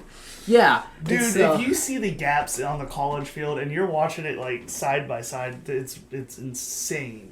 So, I would like to see him put a little more velocity on some balls, but he has that drop a ball in the bucket type of accuracy, which I enjoy out of him. And, I think CJ Stroud's the number 2 quarterback in this class, which I might get hate, I might not. So you and I have CJ Stroud and Anthony Richardson swapped. Yeah, because I would want to put Anthony Richardson higher just because I love his potential. Yeah, but I can't draft somebody solely on I think he can do this. That's exactly what a draft is. Not necessarily. Because you want a guy who is going to do good in Bryce Young. You don't know that. It's a quarterback position. Bryce Young is going to do good. All right. Do you have any hot takes before I give you my last one? Because this one might actually fuck with you. You might actually get pissed off. Will Levis is not a good quarterback. Oh, okay. I guess that's like, he might actually be my 5th quarterback if I'm really trying to think about it here. He's 4th or 5th in my opinion. But he has all the traits that you want as a quarterback with above decent mobility. Better than Bryce Young. He has the better arm strength than Anthony Richardson by a little bit in my opinion. He has 6'4", 6 foot something there. Big like 6'3", big boy. 6'4". He has everything that a scout wants out of him with no production and very slow decision making in my eyes. So, my hot take, blanket statement. Will Levis will be washed up and either a 3rd string quarterback or out of the league in 3 years. That's hot. That's actually hot. Jesus Christ. That's wow. I give Will Levis 3 years in the league. I give him half a season as a starter. I think he'll be in the league for a while. So, when I was looking at Will Levis, I was like, this man just looks janky. You know what I mean? He just looks janky. So I looked at it, and dude, he throws exactly like Sam Darnold. Yeah? His pocket presence is literally the same as Sam Darnold's. His arm strength is the same as Sam Darnold's. His play style is the same as Sam Darnold's. And how the hell did Sam Darnold translate to the NFL? He didn't. Yeah. It's been 3 years, and guess where Sam Darnold is? He's a backup to a backup who played in the XFL and got signed to the Panthers because they had 2 backups that both got hurt and no starting quarterback. That's fair. Will Levis, out of the league, 3 years. He's also trash under pressure. That is actually a very, I feel incorrect statement. I think he's good under pressure, that he's going to stand in the pocket, but when he's about to get hit, he makes a dumbass decision. Exactly. He's going to be like Baker Mayfield. He's about to get hit. He's going to throw the ball, interception, pick 6 on the 20-yard line. Shit like that, man. And then his accuracy is very subpar for a quarterback. I don't want to make an excuse for him, but I will say his supporting cast in Kentucky this year, very bad. Very bad. Because last year, he lost his number 1 wide receiver in Wan'Dale Robinson. He lost 3 offensive linemen to the draft last year. He lost his offensive coordinator. So, I mean, I would expect a drop-off, but even last year, he didn't play great either. He only had an extra 3 touchdowns and 2 less interceptions. That's not too much of a drastic difference. And I mean, for his yards, I think he put up less total yards this year. Probably, and I mean that's coming out of a Kentucky offense where their offensive coordinator didn't even last 8 months this time around. So maybe this is a situation that he just wasn't in a great situation, and he might have the talent. I mean, I see things I like, but I also see some negatives that me as a fan, and I guess we can say a scout, kind of looking at stuff like that, it's just attributes like height and weight. That stuff don't bother me, as you can tell with Bryce Young. That motherfucker could be 5'1". I probably still think about it. See, you're gonna dick ride Bryce Young until he's out of the league. I actually will probably dick ride C.J. Stroud more than Bryce Young, if we're gonna be honest here. All right, so you got any other players you want to talk about for the draft portion? If we're looking at quarterback, Tanner McKee out of Stanford, I believe. Let's see.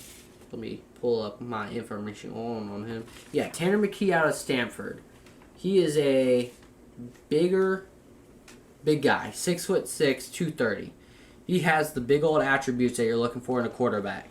He doesn't have a great arm, but accuracy-wise, he's really good. He can hit NFL windows because Stanford ran that pro-style offense. Didn't give him an opportunity to throw it a lot, as he only, in his last year, had 433 attempts, which is middle of the road, honestly, for, college players. I mean, Bryce Young, I think, had closer to 500. I mean, He doesn't get to throw the ball as much, and they're not very vertical stretching offense. And then his footwork, really good as a quarterback that's being raw at what age is he? That was the other thing I wanted to say about Anthony Richardson. Yeah. Anthony Richardson's footwork is better than all of theirs. That's why I had him high. Because... Yeah, I mean, with good footwork, everything else can follow through there. So, I mean, number 2, I think, is not super, super hot. It's a hot take. But number 1, I find very hard to... I don't have him at number 1. But you I was close. I was really fucking close. But then there are some issues with him as well as like pocket presence isn't great, which is kind of surprising out of a 6'6" quarterback. Like I would hope you kind of can read and feel the pocket a little bit more. And like I said, he doesn't have great arm strength as a quarterback. So, you know, those tighter windows, velocity throws, he might lack on. You know, those deep out routes to the opposite side of the field, he might just not be able to get the ball there all the time. Might, you know, lead to an interception or an incompletion when it should be a completion if you had any guy with even just a little bit more of velocity on there. And then Hendon Hooker out of Tennessee is also a really interesting prospect. Isn't he supposed to be going in the draft next year, though? No. He's, I think, a redshirt senior this year. He's 25 and a half. Oh, yeah. That guy, yeah. He, watch him not get drafted. He'll get drafted in probably the day 3, you know, 5th, 6th, 7th round, somewhere in there. Because this quarterback class is very top-ish heavy. Yeah. It goes Bryce Young, then Will Levis, C.J. Stroud, and Anthony Richardson are in kind of like their own class. Yeah. As, like, if you look just purely at talent, who you think is going to be the best right now, Bryce Young's that guy. And then after that, you have Tanner McKee, who I'd like to throw in that class with Will Levis and all that. I just feel like there's a little bit more he has to work on to be that type of guy. And so he might go, like, day 2, you know, 2nd, 3rd round, depending on if it's a team that's like, our quarterback is aging, he has the potential.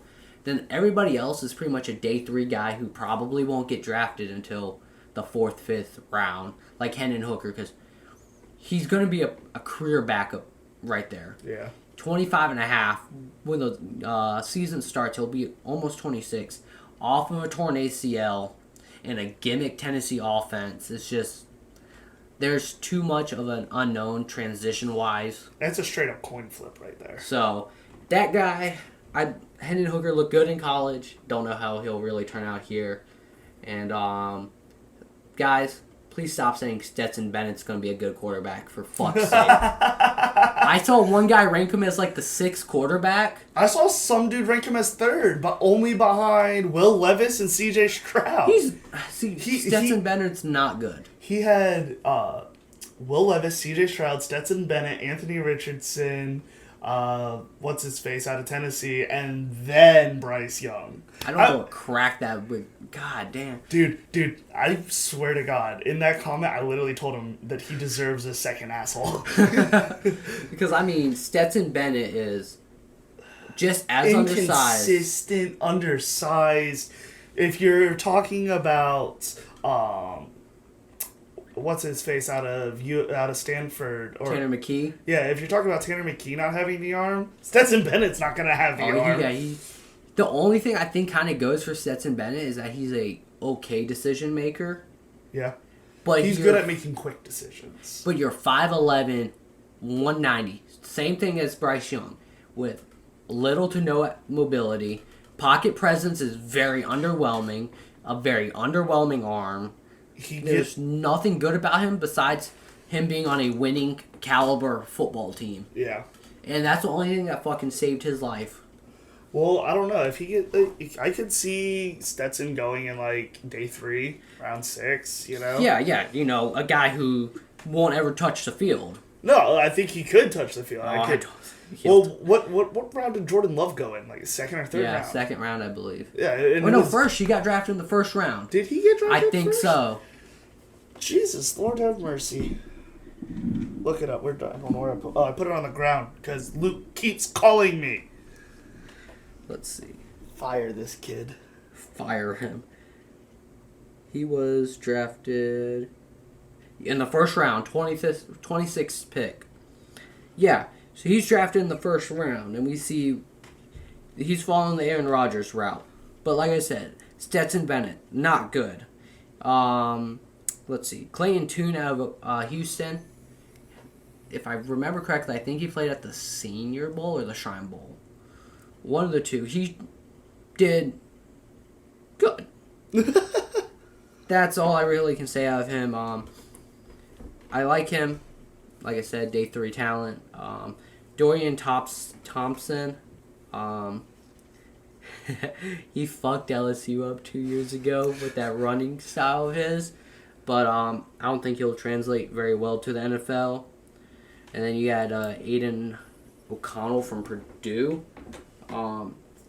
He's good. Not great. He played in the Shrine Bowl. I watched a little bit of that. And he was okay. He's a little older than what you'd want. 24 and a half right now. Yeah, it's just not great. And that's really all I can say. Like, after those top 5, maybe 6 guys, everything is very middle of the road. I would say after the top 3, everything else is middle of the road. And Will Levis falls out of that. Yeah, I mean... I think Will Levis is going... He's either going to be completely out of the league, or he's going to be a second or third string quarterback. He's not going to be a starter. Yeah, I feel like he would be like a spot starter, a really good spot starter. You know, your guy like went down. Fitzmagic. Yeah, you know, maybe like a Fitzmagic, but he doesn't have that. He doesn't have the magic. You know, exactly. the Fitzmagic. He doesn't have the bush. Yeah, like. Man, I love that man. But I love Fitzmagic. I love that dude. Yeah, like, he might be like that. He might be good for, start a year or two, but he's not somebody I can necessarily build a team around unless he shows dramatic improvement in decision-making. Yeah. And sometimes you can coach that, sometimes you can't. As you know, you have, like, your Baker Mayfield, Sam Darnold type of thing. But then you have Patrick Mahomes, who, wasn't the best decision-maker, but we had everything else he really wanted. Yeah. And you see he...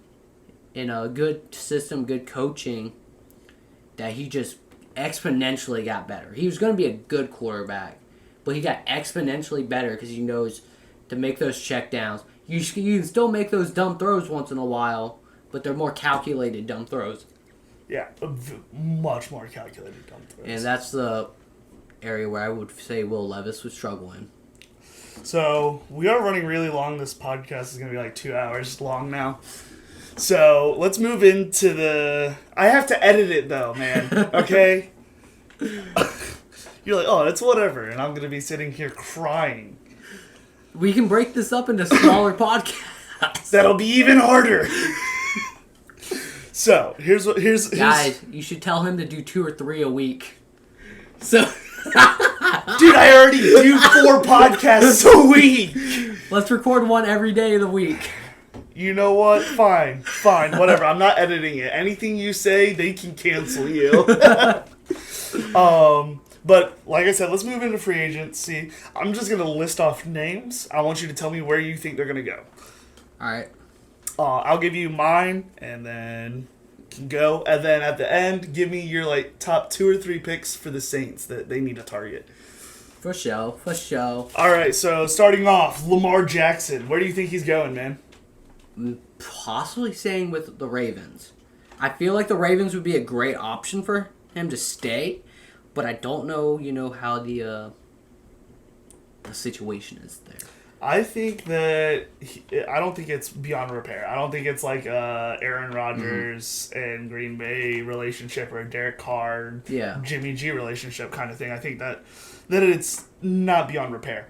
So I think, like I said earlier, Higgins goes to the Ravens. They are able to bring Lamar back, sign him to like a 3-year contract or something, and I think he stays. I possibly even see it just being a franchise tag type of thing. I can see it. And you just kind of work it out from there. Next, Daniel Jones. I feel like he won't really have any other option but to stay with the Giants, but for a big pay cut. So I think he's either he'll have to take a pay cut from the Giants, or if the Panthers are stupid like they have been the past couple of years, they'll try to sign him. I really hope they're not going to do that. Because, I mean, if we think about it, he's probably going to garner a 4-year, $150 million deal. $40 million a year, something. Because this is how that quarterback market is going to be now. He's a young 25 and a 3/4-year-old quarterback right now who showed the most improvement in his career. Yeah.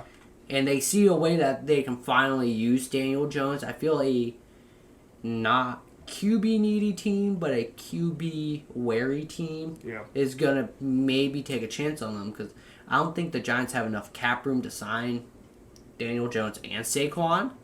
And I'm picking Saquon over Daniel Jones any day of the week. See, but Saquon has been hurt a lot. Don't matter to me. I would rather have Saquon is more valuable as a player than Daniel Jones is in his entire life. I think his parents would love Saquon more than him. Oh, wow. That's a hot take. Because Daniel Jones carried that team when Saquon wasn't there. Yeah, but Saquon's a lot better when he's there. So yeah, but Saquon doesn't stay healthy. And I'm perfectly content with him not staying healthy. All right, moving on. James Bradberry. I do have Daniel Jones staying. I feel like they will try to have him stay. Will it happen? I don't know. Who's their backup? I don't. Because, I mean, they could always sign, like, a Geno Smith if he leaves Seattle, or I don't think he's leaving Seattle. You have Teddy B. Teddy B would be a good option in New York, just because he would have a run game to rely on. Where is Teddy B right now? He is the backup for Miami. He was in Miami now? Yeah. Holy shit. Yeah. All right, so James Bradberry. James Bradberry. He's not going to stay with the Eagles. I almost foresee that one happening. Because I feel like the Eagles might look at a corner in the draft because they have the number 10 pick.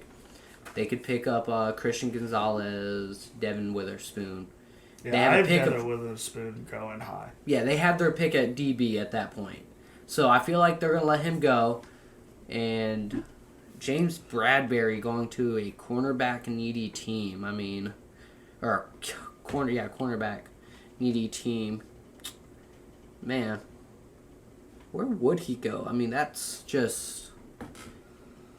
I mean, anywhere would really work if they had the cap space, if we're going to be honest. So I was looking at the cap space, and under my personal opinion, I say Bradberry stays in Philly. And you'll see why I say that when I get to their other free agents and talk about where they're going. Well, yeah, because they have Javon Hargrave leaving. They're not going to be able to sign him. It's a one or the other type of deal. Hargrave and Fletcher Cox. Fletcher Cox, I heard, might retire. So that opens up more draft needs for them. Yeah. And the draft is actually going to be really favorable to them, I would say, if they can keep one of those two guys, Hargrave or Bradberry. So here's what I think will happen. I think that there's a possibility that Philly trades up to number 1. Like, that's the only time, that's the only scenario that I could see it happening. And this is like a long shot, in my mind. Yeah, because I would see it more if the Eagles sit at their number 10 pick, get Christian Gonzalez, Devin Witherspoon, or Tracy, or is it Tracy Porter Jr., whatever, out of Penn. Or the Eagles have 2 first-round picks. Yeah, and that second pick, they would go, if Brian Brees is still there mid-teens. Not going to be there. They're 30. They're 30 but and 10. like they trade up because if he passes through that top 10, because he has a very bad injury history, but he has shown that he can get a pass rush, good run defender. If he's in like the mid to late teens, fuck it, Eagles jump up. They're not afraid to jump up for the player they like. Pick him up. You're replacing Javon Hargrave, and you got a new corner. I mean, you can let any of those guys walk because Howie Roseman's a guy who will find your replacement, let you train your replacement, and then let you walk. Well, let me give you this scenario. All right? So, Bears are not in a need of a quarterback at all. So, they do not need to pick first spot at all. So, they can move that around. Eagles have 2 first-round picks. I say they're going to do a swap of the first rounds with the Bears. If this happens, this is just something in which this could happen. They swap with the Bears, take the first overall pick, and they give the Bears their 30th pick for like a second or a third rounder, or maybe like 2/3 or 2/4. Yeah.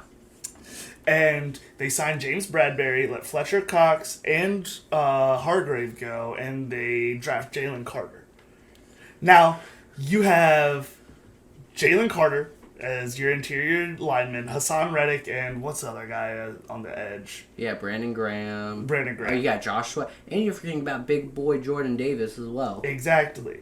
So your line's still fine. You only draft one person. You sign James Bradbury. You have Darius Slay. You have Slayton on your team. Your defense is set still. You might want to look at drafting like a linebacker or picking a linebacker up in free agency. But the linebacker market, it's a lot cheaper than what it used to be. Yeah. Great.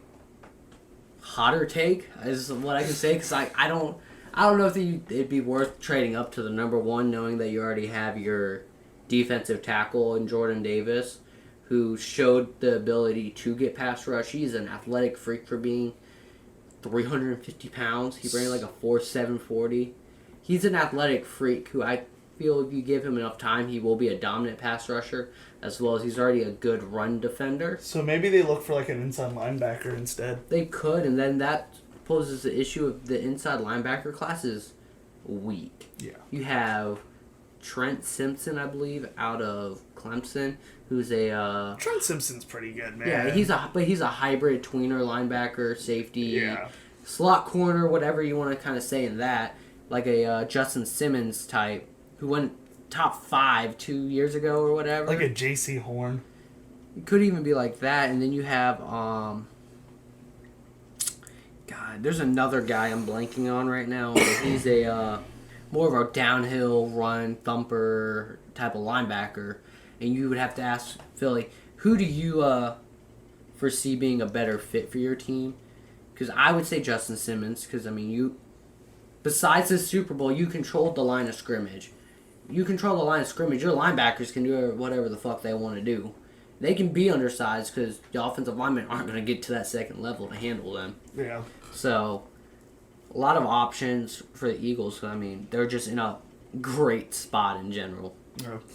So, moving on, we probably won't really have to talk about it. I will just say with Hargrave, since we were talking about it, I actually think he signs with the Browns. I think Fletcher Cox retires. I think the Browns do some contract reorganizing, some reworking, and I think they go hard for Hargrave. But throw out this guy out there, another defensive tackle, Deron Payne. Deron Payne, he would probably be a good option to go to.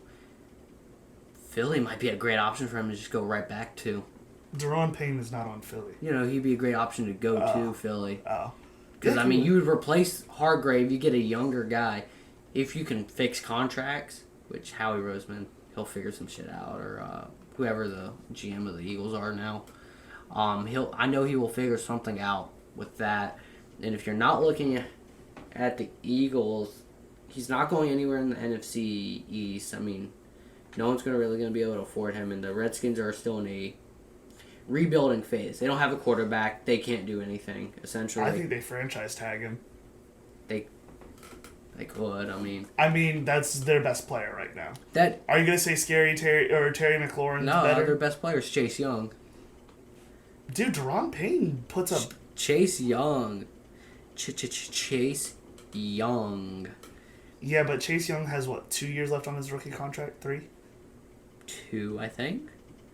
But I mean, yeah, he's good overall. I mean, if you look at like PFF ratings, he's ranked in the top 40 players ranked in the Young?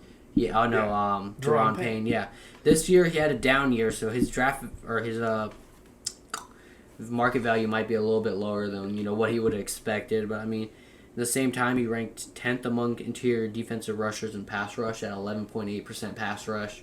And then you have Chase Young on the edge. Yeah, I'm like, that would be a good option, but I don't know if they're in that ability to, to stay there. Yeah. If we're going to be honest with ourselves about that one. I think that overall, though, Washington targets Payne over Young, and they'll keep Payne over Young. So if anyone they franchise tag, I think it's Deron Payne. Well, for this year, yeah, but I mean, when your edge rusher is up, you're going to pay your edge rusher. Yeah. Chase Young's going to be that 25, 30 million a year type of defensive Yeah, end. probably. All right. Josh Jacobs. Josh Jacobs, he's not going to have a great market. He's probably going to have to stay back in Vegas. If they have the money, I should say. 'Cause, I mean, he could maybe go to the Jets. Might be an okay option, you know. Yeah. Because I mean, I like who they have at running back right now. They're not overly explosive guys, but they get the job done. The Jets are the only team I really would think where, I mean, if the Cowboys can accept that Zeke isn't the answer and get rid of both guys, Josh Jacobs could be a much better option. I think they cut Zeke this year. I would love to see Zeke hit the market because he's only going to make like $2 million a year as a power running back. Yeah. And I don't think he's guaranteed anything this year. So, yeah, I mean, they would be a great way of doing that. Speaking of Tony Pollard, he was the next person on the list. I have him staying in Dallas. I don't foresee him staying in Dallas. I see Dallas being like, we'll get rid of Zeke. We'll do that for you. But he's coming off of an ACL. You know, he won't be ready for the start of the season.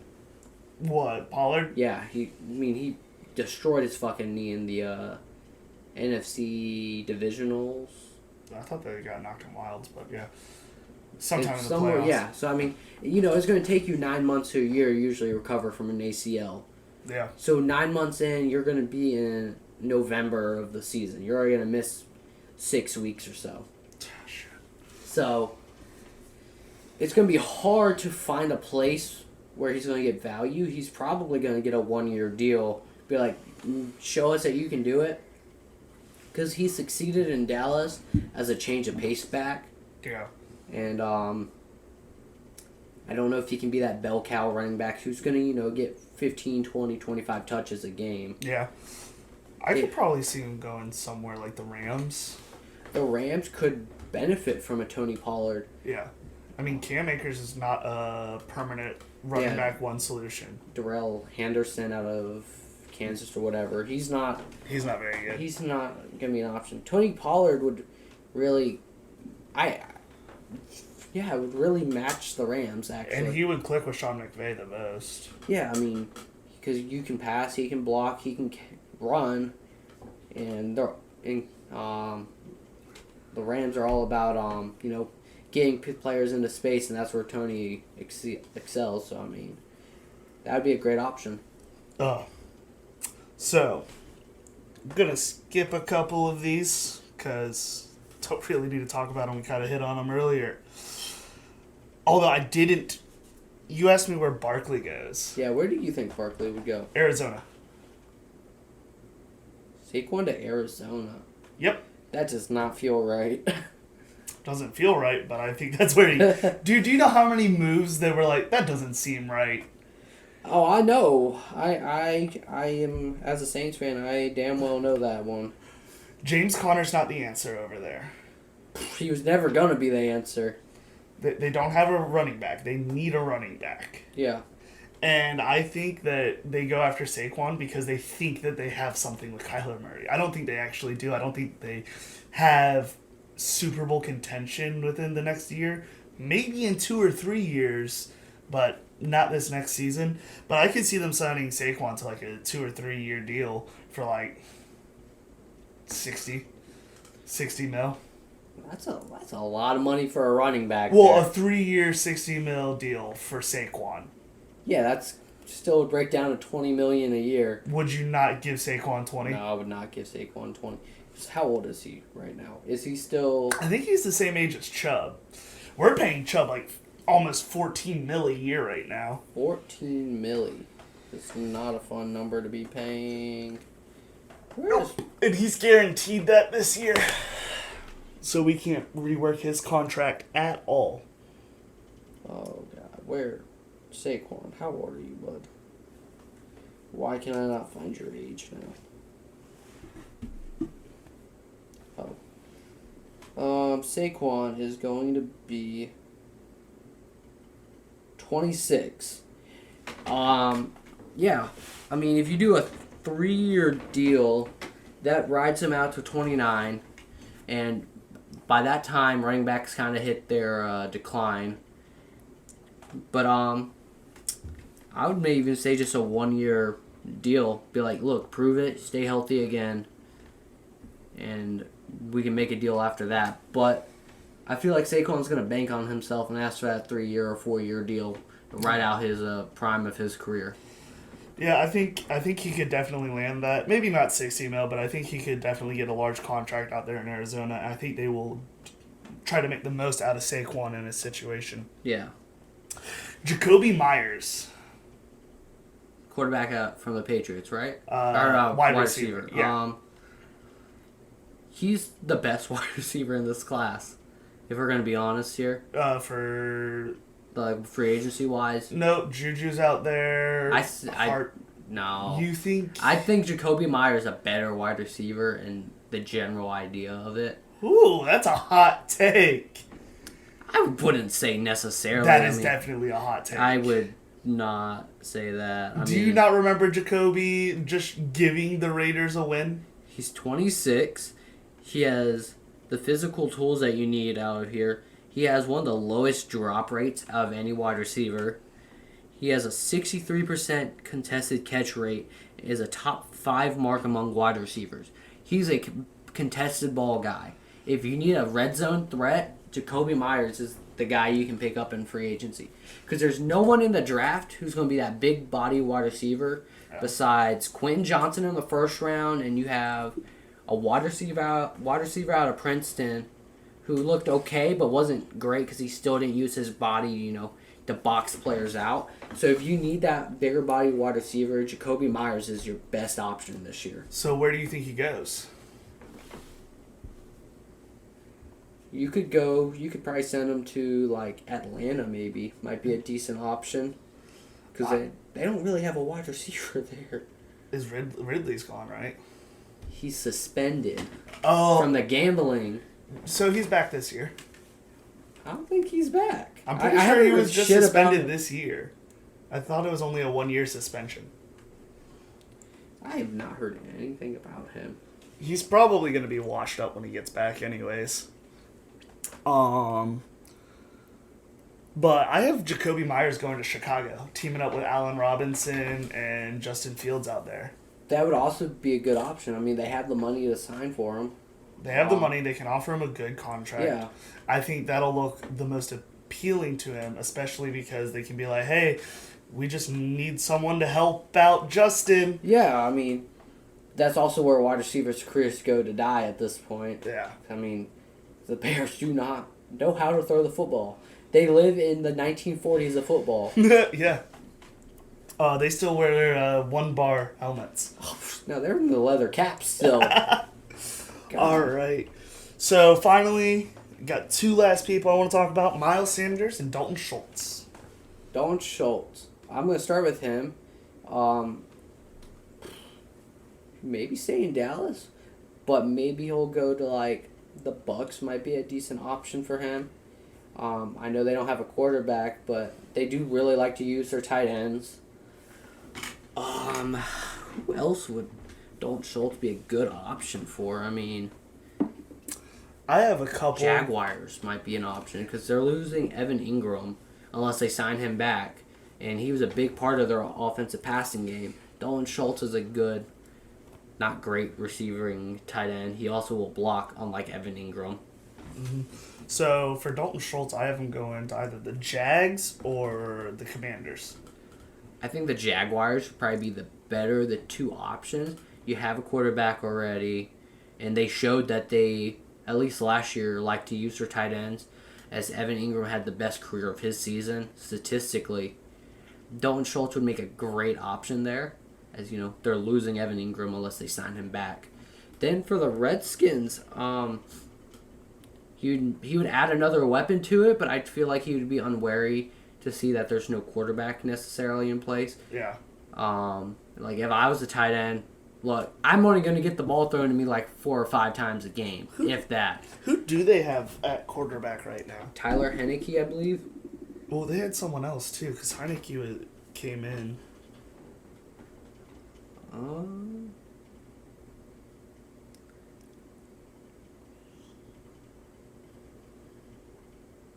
Oh, Carson Wentz. Oh, Carson Wentz isn't good either. We already know that. They already have Curtis Samuel and Terry McLaurin. They have Sam Howell. Sam Howell. I think they're going to try to stick with him. He looked bad, but maybe he'll make that second-year leap. But Dalton Schultz would be a great option to go to the Redskins possibly, but definitely the Jaguars. Yeah, I could definitely see him go to the Jags. I could also see him go somewhere like Denver. Don't they have a tight end already? And I'm pretty sure he was like one of the lowest rated tight ends in the league this year. Broncos tight ends.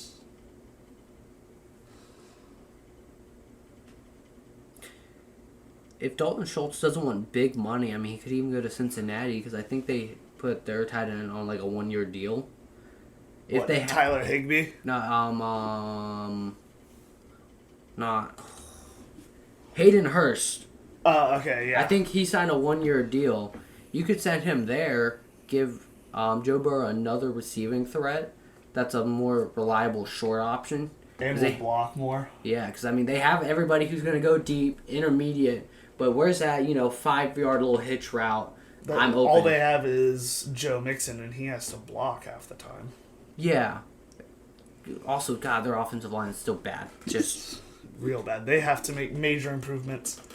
So, last person we can talk about before we wrap this show up. Goodness. This really is going to be over 2 hours long. Miles Sanders.